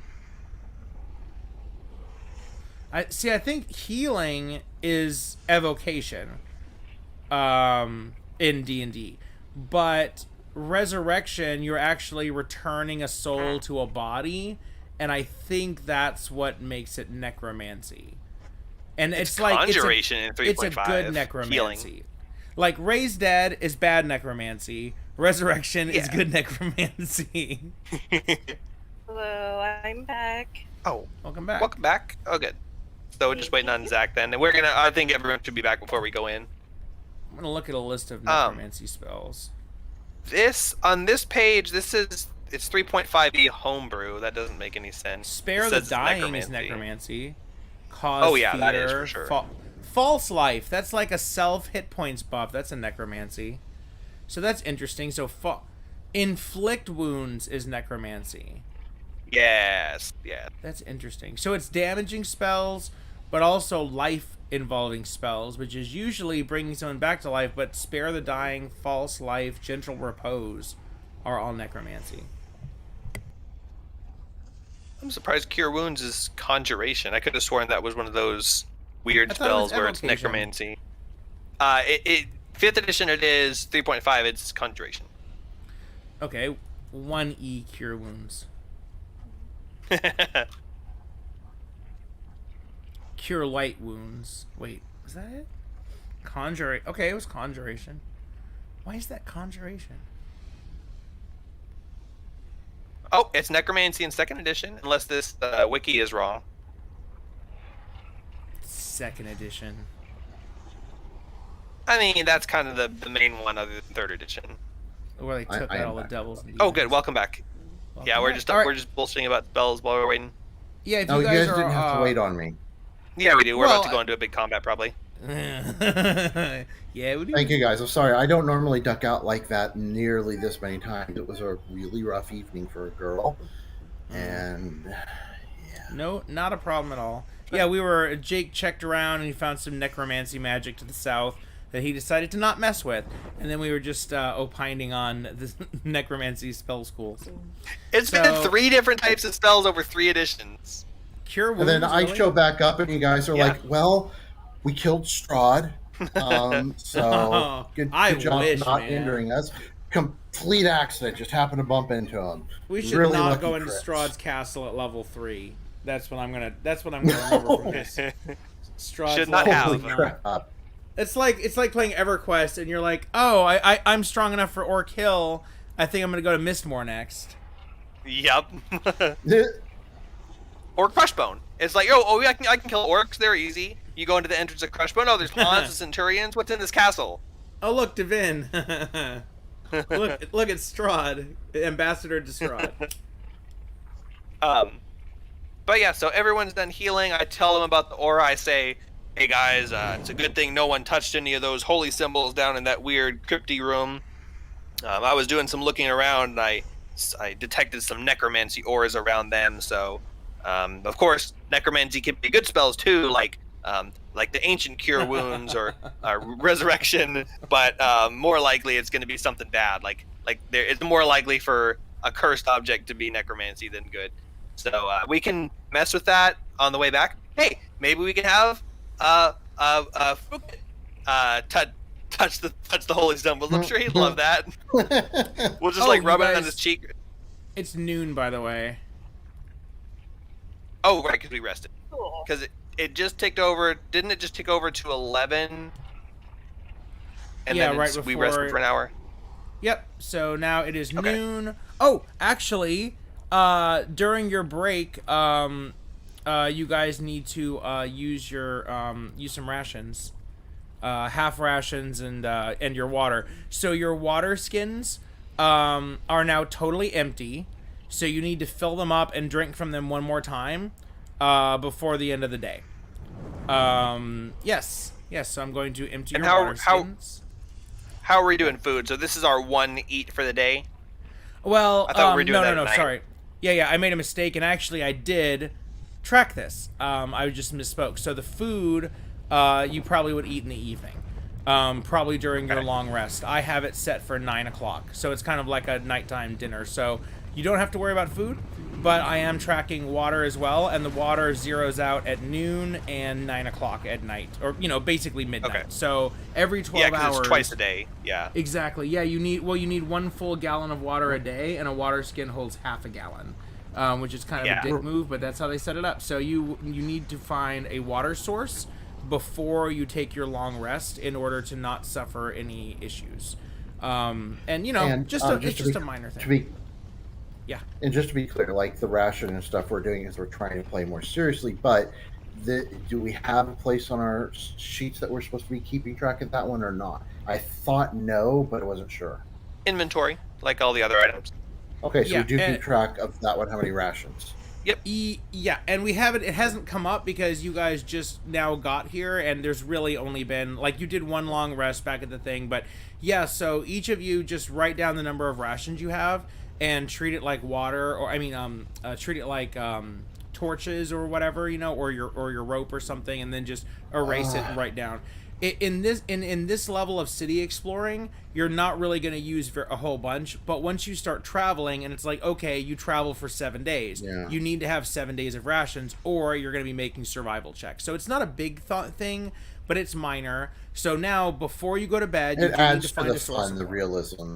Yeah, and it gives it a reason to exist. So now you have an incentive. So if you found a river, for example, you could drink from it, and then you could also fill up your water skin, and you'd have that ready for the next morning. So you have an incentive to find some source of water before you long Okay, rest. how many rations do we start off Sounds like with? a Because struggle. I didn't write it down apparently. Just 10. It depends on your starter Okay. kits and stuff like that, but in general, it's going to be 10. So just say that you have 10 rations now. In fact, I'm just going to put... I had not written this down because I was going to check with you guys because I didn't even know if anyone was tracking. So I'm giving you guys all 10 rations. So please write down in your items 10 rations. You're not using any yet, but tonight when you long rest, then you will. But I'm tracking them as well. 2 questions regarding that. Is that 10 in addition to what we already had written down, or No, is if you're- that Nope. 10 if total? If you've been tracking them, then keep them. So Jake, keep them. Oh and, no! Oh no! It's gone off my sheet. I don't know what happened to it. Oh no! All the history from my Google Sheets is saved. no. I guess I have to have 10. Okay, yeah, you're at 10. Now, another question though. You did have us eat rations last night. Should we be at 9 at least? No, Because we yeah, had actually, 10 when we started adventuring. No, let's do that because that's actually cool. Let's say Yeah. that you guys came to hell fully stocked, and let's call it Yes. fully stocked 10. We all bought 10 before we left. We ate 1 since we've been here. We're all at 9. I think that's fair. Yeah, and that means that that's also kind of telling you what your range is because you could travel for 9 days and have food, even if there's no sources on the way. So I think that's a good way to track rations. And water is a little different. You just have to have some kind of a source. If you're traveling, then you could probably, even in hell, maybe you can find streams or something. I don't know. I'll look that up when we get to it. So, okay, sorry to tangent onto that. So yeah, you guys are all. So it's noon. You've drank all your water, and you may proceed. All right. I would like to cast a 3rd level spell, Create or Destroy Water. Oh wait, hold on. Boy. I was joking.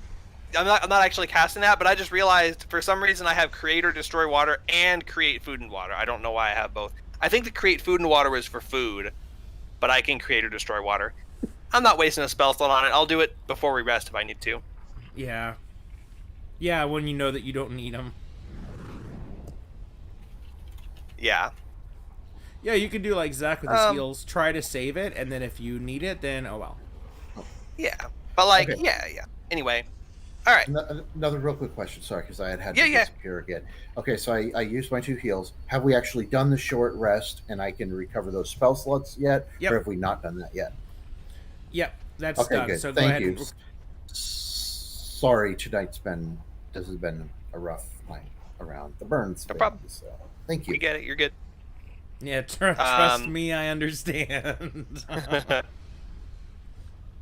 So I say, all right, guys. Well, we're all rested up, and Quasit's on my back. By the way, you don't have to like micromanage him, but just assume he's on my back at all times. In fact, you probably don't even have to mess around with this token unless you really want to. Yeah, I'll leave him here, and we'll just know that he's on your back unless it comes up. Yeah. So I say, well, we still don't really know exactly what's in there, and I don't really think this guy's going to give us any more information. And if he does, I don't really trust it. So right now, all we know is that whatever's behind this door is probably not safe. I feel like I am healthy enough that I can go back to front of the party, and I tap Balrog on the top of the shield, and I say, plus I got my friend here, and I don't think he'll let anything bad happen to me. After all, he's got that aura of dread that he can always pull out if we get in trouble, right, buddy? He says, yes, I really don't want to get stuck down here for thousands of years. Especially since I know that Mephistopheles is looking for me.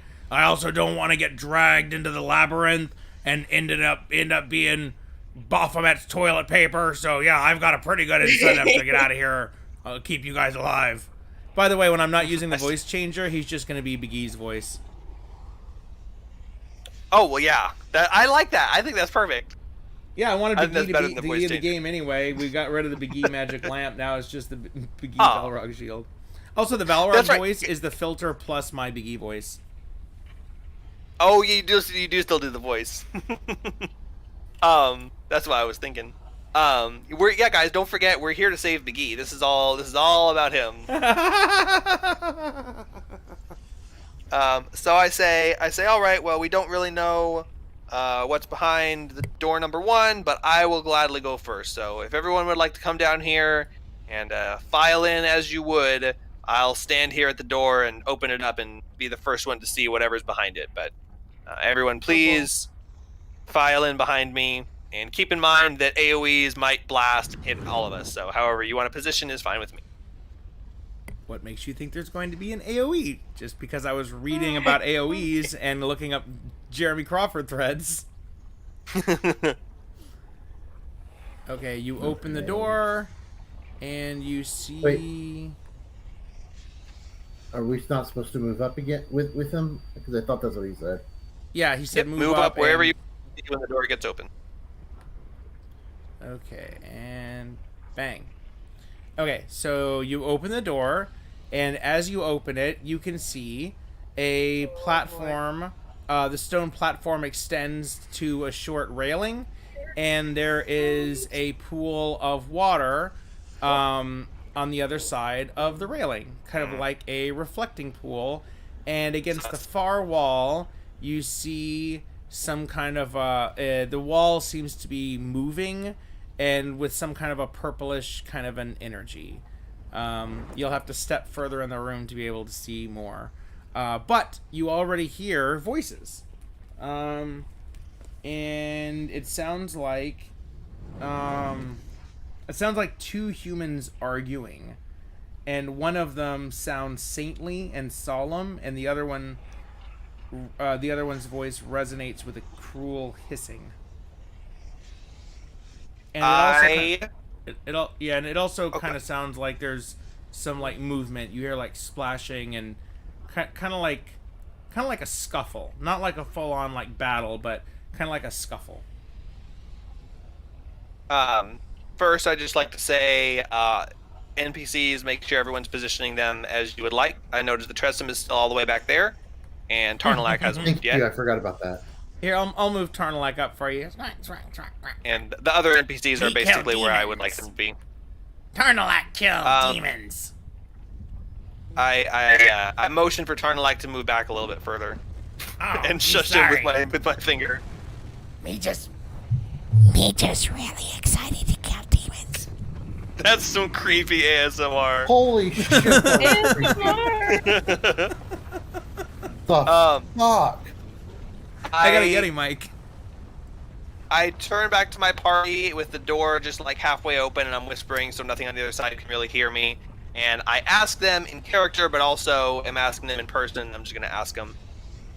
I think I'm gonna disguise myself and go in there, because I mean we're either gonna fight, or we're gonna approach, or something's gonna happen. And I think if me, a stranger, walks in there and just says, "Hey, what's going on in here?" That's not really gonna do any good, other than what it would do anyway. But if I disguise myself as, say, the matron back from the place we were at, or someone else, like, do they know that this guy was turned? The guy upstairs? Who do you guys think, if either of you have been paying enough attention, who do you think I should disguise myself as?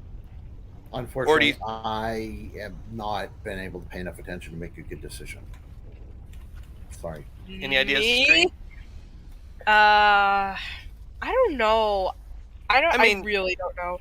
Just help me brainstorm any NPCs we've seen before that might be someone that these guys would be friendly towards, maybe? Who anything that comes to mind? I'm thinking like the leader of the cathedral, because she was the one who told us where the guy was. But I don't really know why she would be down here, so that wouldn't make any sense. I'd have to try and explain myself, and I'm probably going to end up breaking the disguise anyway. I could disguise myself as a devil, but I think that's going to be bad. I could disguise myself as a demon, but that might be suspicious.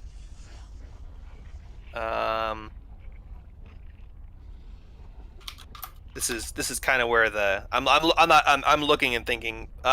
This is kind of where the whole choices and decisions thing comes in, because this could change the whole course of several sessions. Shit, I don't know. Can't change your body type. Same basic arrangement of limbs. Otherwise, it's up to me. Up to a foot shorter or taller. So I could look like a non-winged demon. The question is, the DM, do I know what types of demons I could disguise myself as? You're looking for a demon that doesn't have wings so that you could disguise yourself? Yeah, I a mean, you demon could that I could technically disguise make your- myself as with the same basic.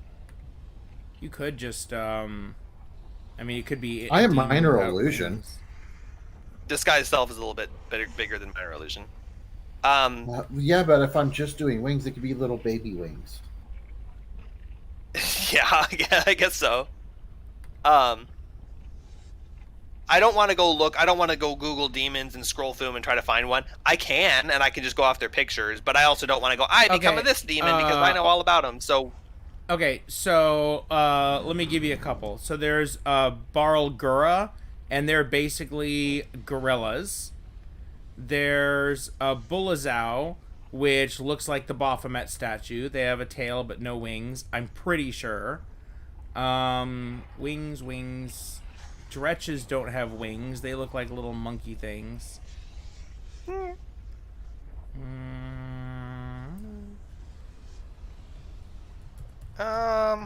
We should do a Bulazau. What does that look like? I'm trying to find a picture of him. It looks How do you spell it? Yeah, no wings. Bulezau. And I'm gonna send a picture. They're pretty cool looking. Okay. They've got horns and a tail, but could I illusion horns and a tail, or probably not? I would think not as a DM, because it says same basic limb. Oh, you need no tail. Okay. Yeah. Okay, yeah, all devils are gonna have a tail, probably. Tail or wings, at least. What other creatures have we seen here? Nah, you know what? I think I'll just. I think I'm gonna. Quasit? Yeah. He's I got think a I'm tail, gonna. though. I think I'm gonna. A word I want to say, but I'm not gonna say it because it's inappropriate for stream. But I'm gonna go at stream. But I'm gonna go in without any sort of additional protection. I mean disguise. Raw dogging? Yeah. Yeah, I'm raw dogging it. That's what I was gonna say. I had to Google to make sure it was inappropriate before I said it or not, and I was like, yeah, let's not. But yeah, I'm raw dogging it. I don't think it's worth it. I could freely use it and it'd be fine, but I don't want them to think I'm like trying to trick them or anything. So if there's a fight, so be it. But I'm gonna present myself as what I am, which is I came here to check on the guy to see what's going on, and if we save him from demons, if he's coercing with demons, we'll figure it out. But I'm going in first in my furbolg form, and I walk through with my shield up and my hammer held at the ready. Awesome. Okay. Let me open the Fog of War. I'm gonna go ahead and give you the whole room. Okay. Yeah, I don't know how big it is, so I'm walking in slowly until I don't need to walk in anymore. Okay, and Okay. Here's who you see. I like the portal. Let me give you. Where is? There we go. Okay, I'm in Discord. I'm sending you a picture of older Ravengard, the guy you've been looking for. Okay. Oh, that's what he looks like. His icon looks like too. Yeah, but you Wow. can see it a little bit better. Oops. Okay. Oh, hold on, I gotta. Okay, back over to tabletop. Oh, and I'm gonna read you guys. Okay. A shallow meditation pool fills this room, set off from a broad landing edged by a low wrought iron railing. Wondrous frescoes, so that's this all along the edge here, except for this open spot right here. That's a low wrought iron railing along the edge. Wondrous frescoes along the walls depict souls gaining the blessings of Lathander, Torm, Helm, and Tyr. The frescoes on one wall, this big purple one, have been twisted into abyssal forms surrounding a shimmering portal. The pool is littered with mutilated bodies of humans wearing the uniforms of Baldur's Gate and Elturel. The swirling water of the pool roils with shadow and is shot through with patches of black ichor where demons have fallen here. An armored man with a shield slung over his back crouches among the bodies, writhing in pain. His eyes are closed, and his hands clutch at a gold helm on his head, as if trying in vain to claw it off. I think I called it a crown earlier. It's a helmet. But, you know, it's I was like picturing a helmet. It's like a crowny looking helmet, you know? Like one of those ones that, like, kings and stuff wear, you know? It's like when you probably get pretty a fancy. helmet in like World of Warcraft and you put it Yeah. on, you're like, yeah, and you look at it, and it's like some weird ass crown, and you're like, and you just turn off your helm graphic. His hands are clutching at the helm on his head as if trying in vain to claw it off. Unintelligible words spill from his lips, some sounding saintly and solemn, while others resonate with a cruel hissing. So I read it straight from the book, which reading straight from the book actually kind of sucks, but I still like doing it because it's there. And otherwise I might miss some descriptions. But yeah, the argument you heard is all coming from him. And the two different voices he's doing sound like two different people. I leave the door open And so the my struggling friends is can him come in if they need thrashing to. around. I dash up just a little bit so he can see me, but I'm not like in direct melee range. And I say, what was his name again? I was gonna look it up in Discord, but it's not there. Older Ravengard. I say, Older, what's going on? Duke What's wrong with the helmet? Grand Duke Ravengard, just to be clear. I know I'm super casual. I say, Older, what's going on? We're on first name basis. He does not even respond at all. and he's not thrashing around that violently. It seems like he's definitely, lost energy. It's just more of like a futile, like he's not even moving out of his space, but he's just like his only arm movements are clutching at his helmet, and he just looks like totally stunned. In fact, he is stunned. Yeah, I see the little frozen icon on him. I say, "Sir, I'm a cleric of the goddess Mialiki. I came here to rescue you. Do you need help?" He is not responding at all. He continues to thrash. Shit. Since you're trying to interact with him, make an intelligence check. Either Arcana or Religion. Okay. Is this separate from I was going to see if I can tell what the helmet's doing to him, or is that what this is for? Yeah, basically, to figure out what's going on, Okay. what he's saying. Oh, by the way, I figure there's something wrong with the helmet. Let me know the languages that you speak as Okay. well. I'll tell you if you can understand any words. Common, Elvish, Giant, Sylvan. Common, Elvish, Giant, Sylvan. Nope. Okay. Dumb question, but guidance? Yeah. Okay. Only one, obviously. I can't cast it multiple times, but I would hope Raxlor with a +5 wisdom would know to cast guidance before charging into a room blindly. Yeah. I obviously don't. Now that's a 6. I rolled a 3 + 4 -1. Yeah. So you don't understand. You can tell that they are two different languages. You cannot tell what they are. Also, he's just like muttering, but you can tell there's words. And Which one of them speaks Abyssal in my party? You can go back and ask. Which one of you speaks Abyssal? I might be able to. failed. Can you guys actually hear me? Yeah. Do what? Okay, Yeah. because my mic wasn't working for a few minutes there. Oh, yeah, I can hear you now. I think I speak Abyssal. Give me a second. Go ahead and check. Well, what were you saying, Nick? Nothing. Were you? Oh, I thought you were saying something. He reacted or something. Okay. I think it was just. Nope, I don't. Yeah, Okay, this yeah, I'm- headset is dying on me. It's so Oh, dang. bad, and I need a new one. But yeah, I'm no, just. I do not speak I'm Abyssal. I'm recalling in my head who I've seen read things. Did Scree speak Abyssal? Let me see. Yes. So, I don't want my whole party to come in because I don't know what's going on or what's going to happen. But I step back just a little bit and I whisper, "Scree, get in here. I think I need your help." Alright.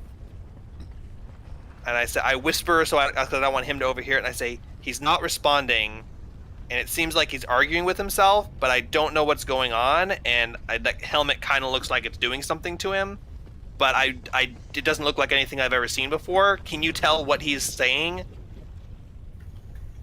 Okay. I say, "Be careful about interacting with him because so far he hasn't even responded to me, so I don't want him to go crazy. But if you think you can say something to him, or maybe if you speak in Abyssal to him, that could get him out of his funk. But definitely listen and see if you can tell what they're talking about first."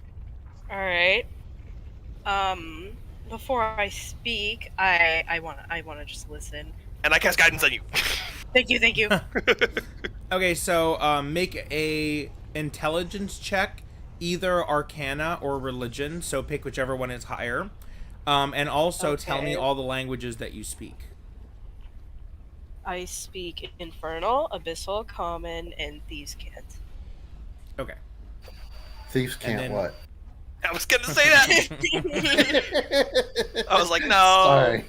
Thieves. No, can't nobody jump. will get the joke. And then I'm like, my biggest fear was that you guys were going to think I was actually asking Thieves Can't. I was like, oh crap, they're never going to believe me that I know Zach, that I know it's that a- reference. They'll never believe me.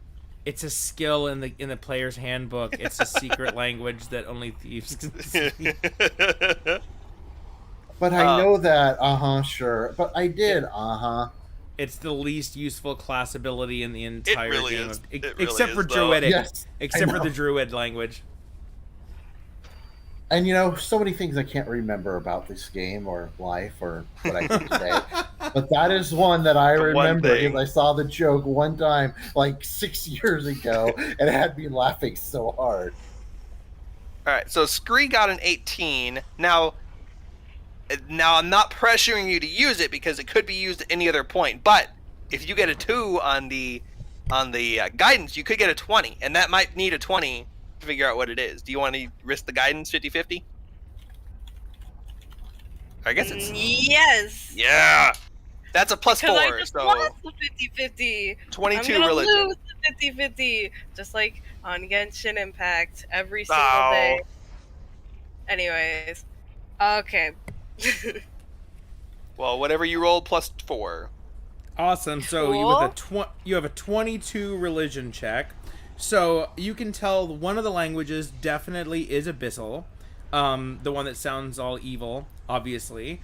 The other language, you cannot tell what the language is, but from your knowledge of religion, you are certain that it is a god speaking. So yeah, probably Celestial, which you don't speak.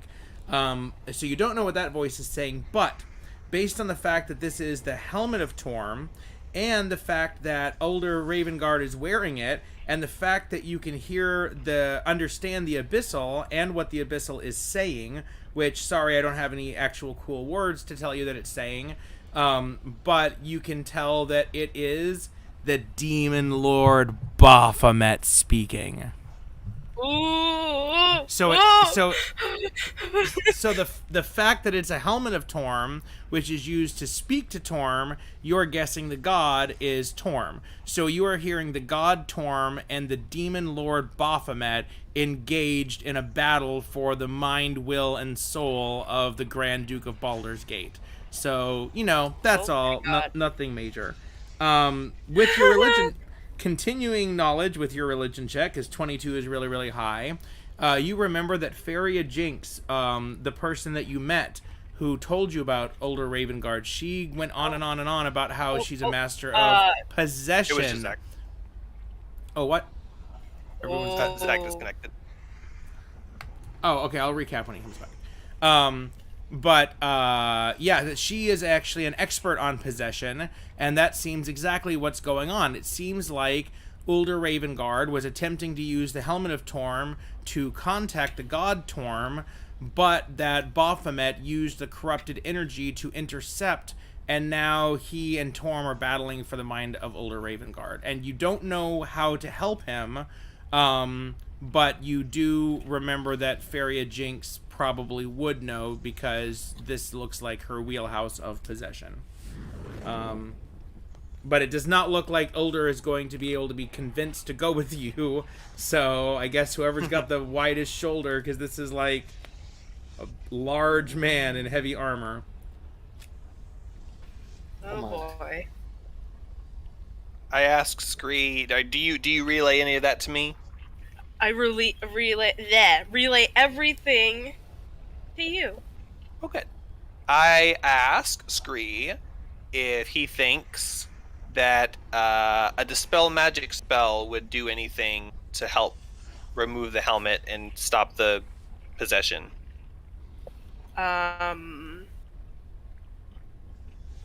With your 22 religion, with your 22 religion check, you think that this would be something. This would require a complicated ritual, not a simple spell.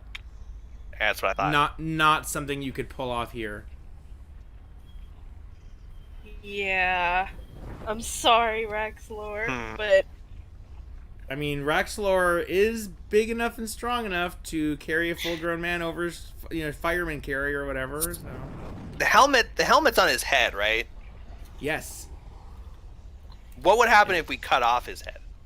Whoa! I can cast resurrection. I can. A head is much lighter than the whole body. No. We cut off the head, remove the helmet from the now. I mean, it's head, and then general repose, bring him back, revive him.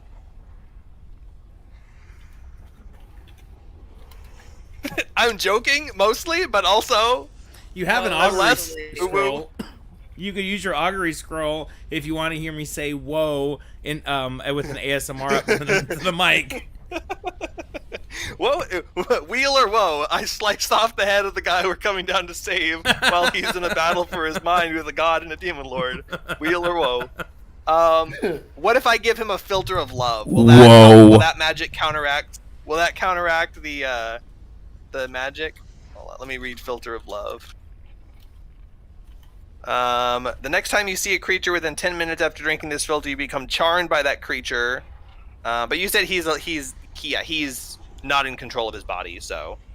Well, I walk up, and you say the water's icky black, or just where the ichor is? Yes, the description really sucks. So I'll let you know the water does not look dangerous. But what it's describing is there's basically dead humans and blood, and then there's also ichor puddles. Ooh, wait, I think that answers our question. Because look at the animation. So you've got like a human here, right? But then what's this? I think this ichor. is I knew that. This is a puddle of ichor that used to be a demon, so they don't leave behind bodies. So these are like dead demons. Yeah. So basically it's like piles of demon sludge, and then there are dead bodies. And all of the dead humans are armored soldiers of Ravengard. You can tell that it's either Elturel or Baldur's Gate. So these are all dead good guys who are definitely, full of equipment. They're definitely loaded up. I ask Scree. Yeah. I say, so this guy looks like he's having a big argument with himself. Does it look like it would be safe to transport him? I mean, we're not going to like get him halfway out and he start freaking out or anything, right? He seems like he's locked in for a while. I would assume so. I mean, Yes. do I know anything from that religion check? All right. Yeah, yes, it's the I same would. religion check. It seems like you could. I'm actually. He's not moving enough that it would be a problem, I think. I'm kind of doing two things at once. At one, I'm asking your opinion, but I'm also fishing for DM answers to your religion check. So while I do want to hear your opinion, if he also volunteers additional information, that's coming through your character. But okay, so now, period. What do you think? Not DM stuff. First of all, I don't think it would hurt to gather some of this water.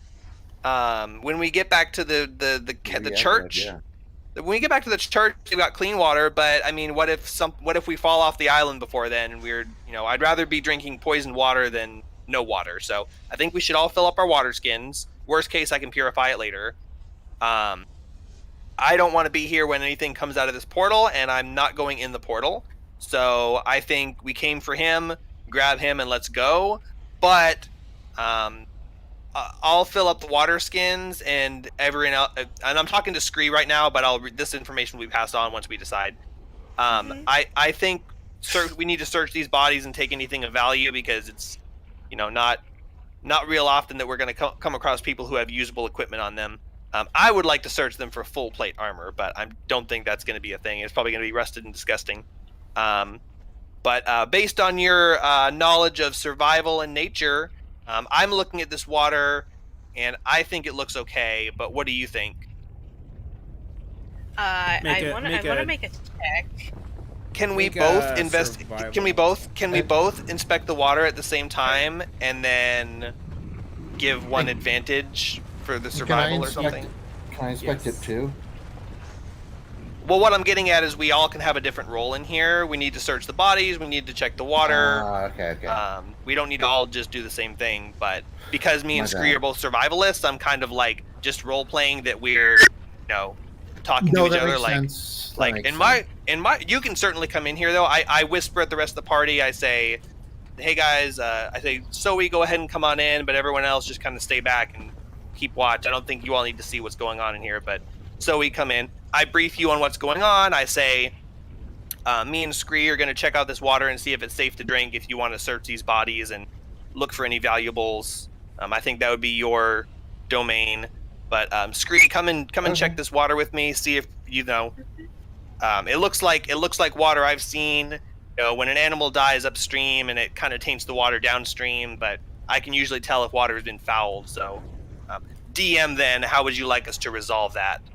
If we're both checking the water together, both of us being skilled survivalists.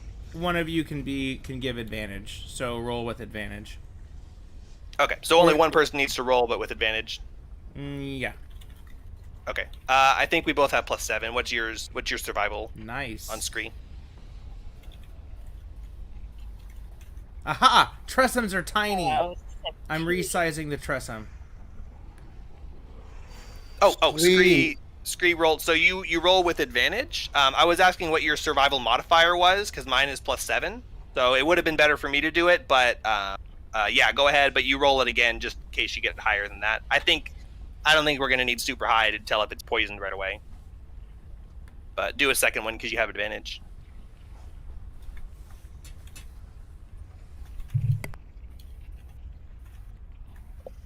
Okay. There we go. 21. Cool. Okay, so you can see that the water seems to be, it is definitely going in a counterclockwise direction. And it's, roiling from the all the magics and stuff going on. But other than the areas where the actual ichor puddles are, there are areas of water that seems like it would be clean enough to drink. This is normally a meditation pool with very clean water, and other than the dead bodies that are in it now, there's nothing else that would make the water bad. So you could carefully collect clean looking water from this pool. Okay. Cool. So yeah, I call Zoe in and I say all that, and I say I'm gonna go through and collect everyone's water skins and fill them up. Zoe and or Scree, but I already asked Zoe to do it while we were checking the water, so Zoe can do it first. But look for containers, water skins, flasks, vials that we can collect holy water in and drinking water. Look for usable equipment, arrows, silver weapons. I don't think these guys would come down here without some kind of magic or silver weapon, but they are stupid. So, gems, anything of value, but specifically those pieces of equipment that normal adventurers would carry on them. You and Scree do that while I go and, do the grunt work of collecting water and trying to avoid the ichor patches. So I go through the party, collect everyone's water flasks, and do that while these two do their thing. When you come back, I'm standing there peeing in the water. Well, Kidding. I go to the other side of the pool and grumble to myself. All right, I want to do whenever you guys are ready for me to do my search. I'll do my search. All right. Pick a body, anybody. Who's searching the bodies? Me. Okay, are the dead bodies, or are you looking at older Raven Guard? Dead bodies. Okay. Searching among the dead bodies, you find 3 wet but usable spell scrolls. Ooh. Oh, yes. Yes. Okay, what scrolls would those be? I don't believe you know any of them. What? If you can cast the Okay. spell at any level, then you would know what it is, right, Jake? Yep. You just have to make a check if it's above your level.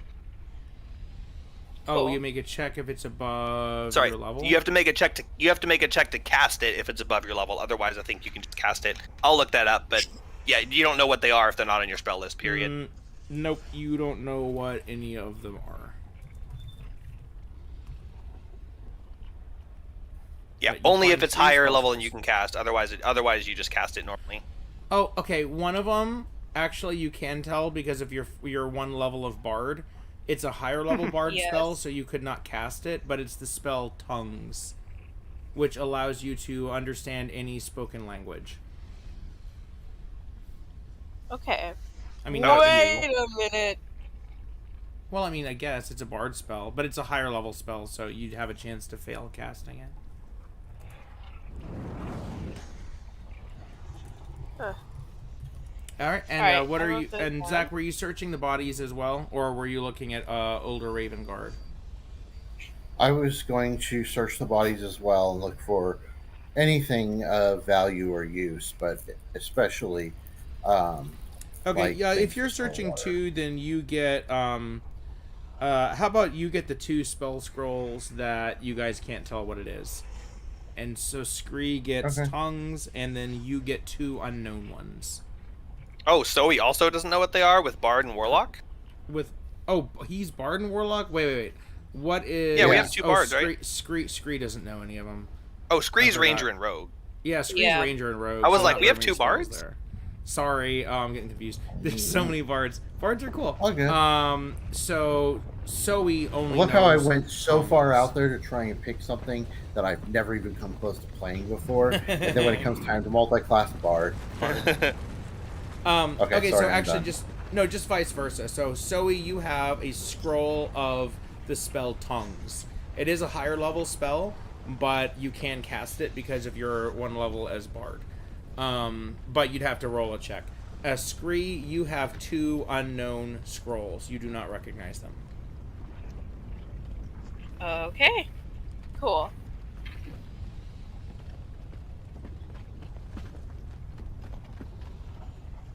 And no other Alright. useful equipment. No other useful equipment on the dead bodies. They have Okay, I swords and finished stuff, but they're collecting- not magic. And if they're not silvered or magic, leave them to rot. Yeah. I wonder finished they died. collecting my water as I see them come back and start dripping on the ground, and I say, "Oh, anything useful on any of those bodies? You guys find anything good?" Yeah, I found a scroll of tongues. Ooh, tongues! I say, we might be able to understand what they're saying. I say, Scree, you understood Yeah. Abyssal, right? Was there? Could you hear any words that were actually useful? Was there discussion going on, or is it just like nonsense chatter? Squack. Well, I heard some sort of strange language. I don't remember if like you told me what it was. Nothing useful. Like, But- you can tell what's going on, but the words don't really matter. The words give you the context for what the situation is. He's under Okay. a psychic attack by Baphomet while he was in the middle. Okay, it's like you're talking to your best friend in the old days when phone lines were all connected, and you're on the house phone talking to your friend, and then like your little sister gets on the phone line, and then she can hear everything you guys are saying, and right when you say something that you would not want her to hear, then she's like, "I'm telling," like that's Baphomet. But now it's like the phone's glued to your ear, and it's a 24-hour long psychic attack. So Scree can understand the abyssal portions of it enough to get the context, but being able to understand both sides is not going to give us enough context to do anything beneficial, Not seemingly. like with tongues. Okay. So yeah, I mean, if we know one side and that doesn't give us anything, then and it doesn't seem like the god is talking to us. So I'll try one last time. Do we know that it's Helm? Did you? No, it's the Helm of Helm, right? Helm of Torm. Or Helm of Torm. Why is there a god named Helm? That's just confusing. Also, I'm pretty sure Vanya worships Helm, so that's even double confusing. Yes. So I will address Torm directly. I say, I identify myself as a priest of Mialiki, and I hold my holy symbol up, putting my Balrog shield on my back. I hold up my Mialiki holy symbol, and I say, on behalf of Mialiki, I beseech you, the god Torm, to speak to me directly and explain in common language what is going on, so that we may help your servant. Just throw that out there. Okay. In case it says if someone addresses Torm directly, he responds. Okay. So you do that, so you do that. You say those things, and you're standing there like at the edge of the railing, and you're kind of like leaning towards him, like shouting, Torm, I call to you, and all that. So, although nothing that you've said so far, has registered, when you're like directly addressing Torm and looking at him and trying to communicate, he kind of calms for a moment, and he turns towards you, and his eyes open and they're totally rolled back in his head. And he outstretches his hand like suddenly, and he just freezes, and then he says, "Help me, my son." And then a huge roiling comes from the portal. And Damn it! I was gonna say, I swear to God, if something comes out of there. Fucking But minotaurs yeah, we weren't. come out of the portal, and you notice the second one. Oh no! And I shouldn't say minotaurs, but I'm just too excited right now. 2 beasts step forth from the portal. They have the body of a large, muscly human and the head of a bull. They're carrying gigantic battle axes, similar to the skeletons that you saw previously. Actually, I'm going to go ahead and throw up a Discord. Kind of like the skeletons that you saw previously, except these are covered with flesh. And they seem a lot more robust. Let me go ahead and pop that up there. Covered with flesh as in minotaurs or as in like undead minotaurs? No. Like these are alive minotaurs, and they look a lot more tough than the skeleton ones that you fought earlier. Yes. And the second minotaur, as he's coming through, he's actually like dragging a chain, like there's something attached to a chain on the other side. And he's like yanking, like pulling, and then you see. Oh no, that wasn't even the big bad. Hold on, go to the. Hold on, I'm gonna put it in Discord. Of course, it wasn't the big bad. Oh my god. Oh my god. Bat the Barlgura. That's a what? That's a. And you see this creature step through the portal. And let me switch back here. It's actually large sized, so it looms huge. It walks on all fours. It has a face and head that looks like it's for devouring, and its back is covered with horrible spines.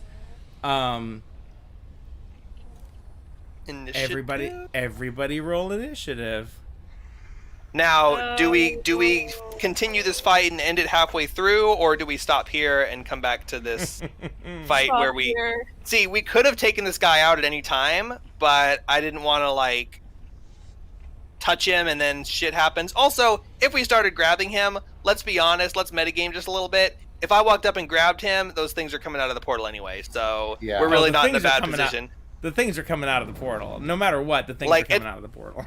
It's not like we could have been like, oh darn, we should have ran and grabbed him first and ran before they came out. Like you think that like in real life because you're trying to relate it to like timing, but it's D&D timing. So as soon as we start thinking about leaving, that's going to happen. So look at it this way: we got to explore the corpses, we refilled our water skins, all that stuff happened before the fight, which was going to happen anyway. I'm just reassuring myself that because in my mind, I'm like, damn it, I should have grabbed and ran, but that wouldn't have done anything. So, no, he was coming. Yeah. So as long as that's clear, there was going to be a fight. We knew it. But I don't think we're going to be able to finish the fight in an hour, and I don't want to stay up to midnight. So what does everyone think about that? Yeah, I would rather do the fight in. Yeah, I'd rather do the fight in one whole sitting instead of splitting it in half myself. So. What were you saying, Nick? Yeah, I agree. Willow said that she didn't feel very good and was wanting to, not go super late. So if you guys had like rushed down here, then this, that probably would have been most of the session. But you guys were careful and did checks and stuff along the way. So now it's 10 o'clock. Yeah, probably better that we go ahead and I mean it's up to everyone else. I'm probably like the least needing to get off, but I don't think this is going to be a quick fight. No. But before we end, does anyone want to do a religion check to see if you can figure anything out about that creature, or do you want to wait for that surprise the next time? I can give you the information. But basically, yeah. Do you want the info at the end of this stream or at the start of the next one? Because you want to do a religion check against this guy. I want to. I would, that one doesn't really matter to me. I'd rather wait, I guess, if anything, but not a big deal. I was gonna ask, although I kind of know the answer, but you gotta ask: is there any chance of talking to them and negotiating, or are they? Is it like going tromp tromp tromp, walking straight towards the guy, or is it like does it like step through and like look at us? It does this screeching howl into the air that sounds like the depths of hell itself, and its red eyes focus on you, and you see, and the other minotaur drops the chain and hefts its axe towards you. And there's no cool text that I wrote for this, just my crappy description. No, remember Rahadin when we're all like, oh, sorry, wrong room, and he's like, fuck that, and he just starts charging towards us, and we're no, this is not. That's exactly.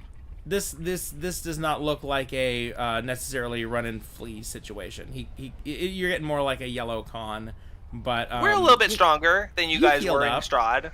We came down here to fight these things. We weren't just bumbling around. This is where we were supposed to be. So no negotiating. That's good. That means we know we can just go balls out.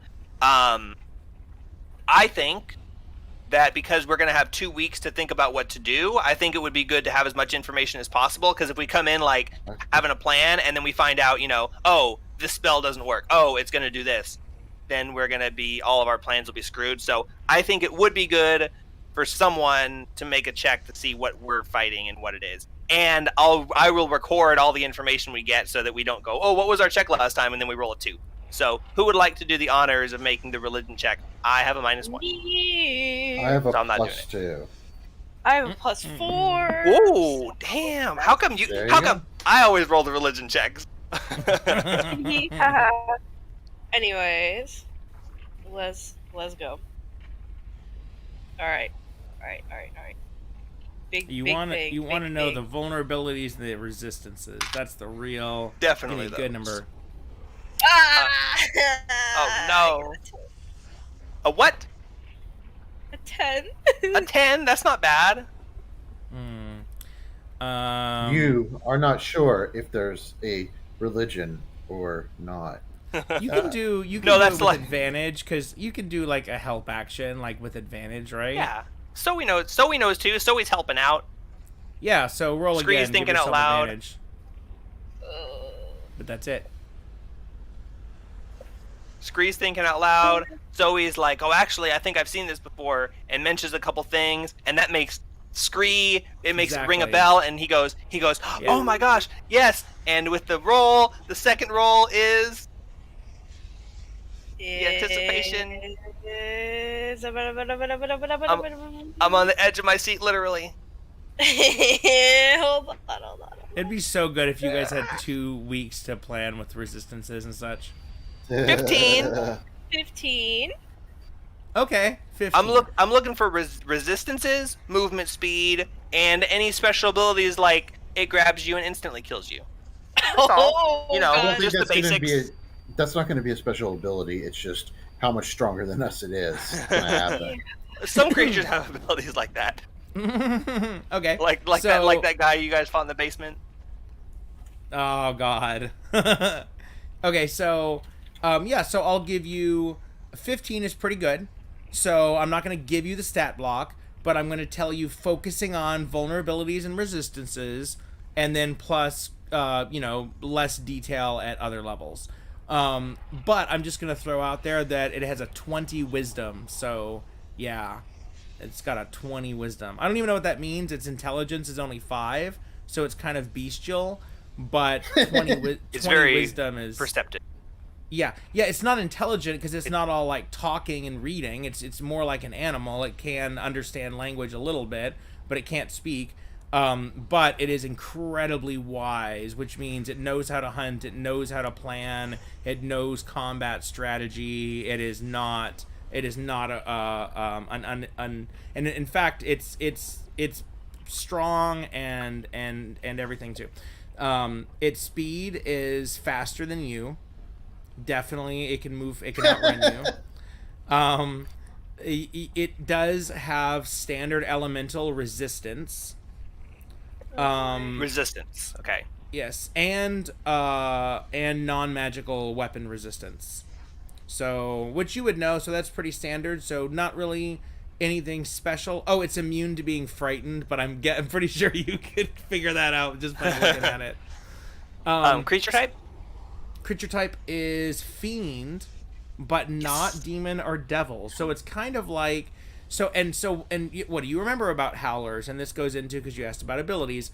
So it's called a howler. I'm just going to tell you that because I always give up the name anyway, because I can't keep it a secret. That creature, I'm just going to say creature over and over again. No, so the howler, it is kind of like a hunting animal that can be found in various evil planes. So it could be with devils or with demons. This particular one based on the information you've got and what you can see in the portal. When you look in the portal, it looks like a stone maze, like hallways of maze.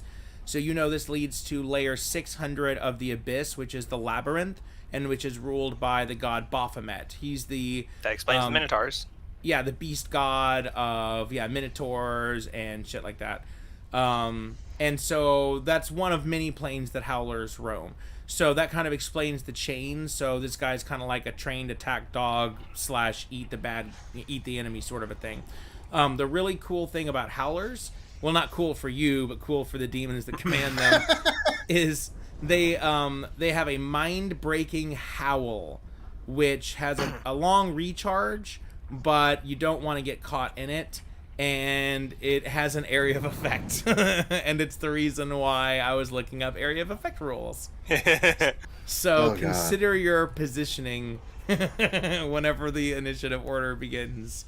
And then we'll get to spend the first 30 minutes doing geometry at the start of the game. Scree probably should not be like in the water because we were all on dry land talking, so I don't know how freely you want to have him position his token, but he was not in the water. I'll let you... Well, it's touching 4 spaces. You can pick any one of those 4 spaces to be in. Question. Should we start building our new characters and set them at level 5 multi-class? Yeah, what level should we start our new character? Yeah, how do you want us to start the new character so we're ready? You guys are really high level. You're like level 7, like 6 + 1 multi. We're 8. What? 8. I thought we were 5. 8. Oh no, sorry. We're going to be 8 next time we level up, which is hopefully soon. Soon. That's what I was thinking. But yeah, we're 7. Yeah, 7 so right this now. is you guys can blast it down. Just you've got spell slots left, so this would be a good time to use them. Yeah, you do have 2 spell slots, so if you need to heal us, you can, or if you have any useful spells that do anything, toss them out. You know what I'm gonna do? You said standard elemental resistances, right? Do we know about Minotaur's resistances? Or do I need to make another check? I already put my dice away. Make another check. Make another check. Okay. Well, I'll do this one because they're focused on the Howler, and I'm like, Minotaurs. 10. I just want to know if they're resistant to fire. And nothing else I care about. Just want to know if they're resistant to fire. That should be the basics. Like everyone knows that. No, I'll give you that. I won't give you anything else. But for 10, I'll give you that they're actually not fiends, they're monstrosities, so they don't have any kind of special resistancy sort of things. They're actually like they're not fiends. They're just like monstrosities. They're like they're beasts. Not demons. They're like monster beasts. Yeah. Exactly.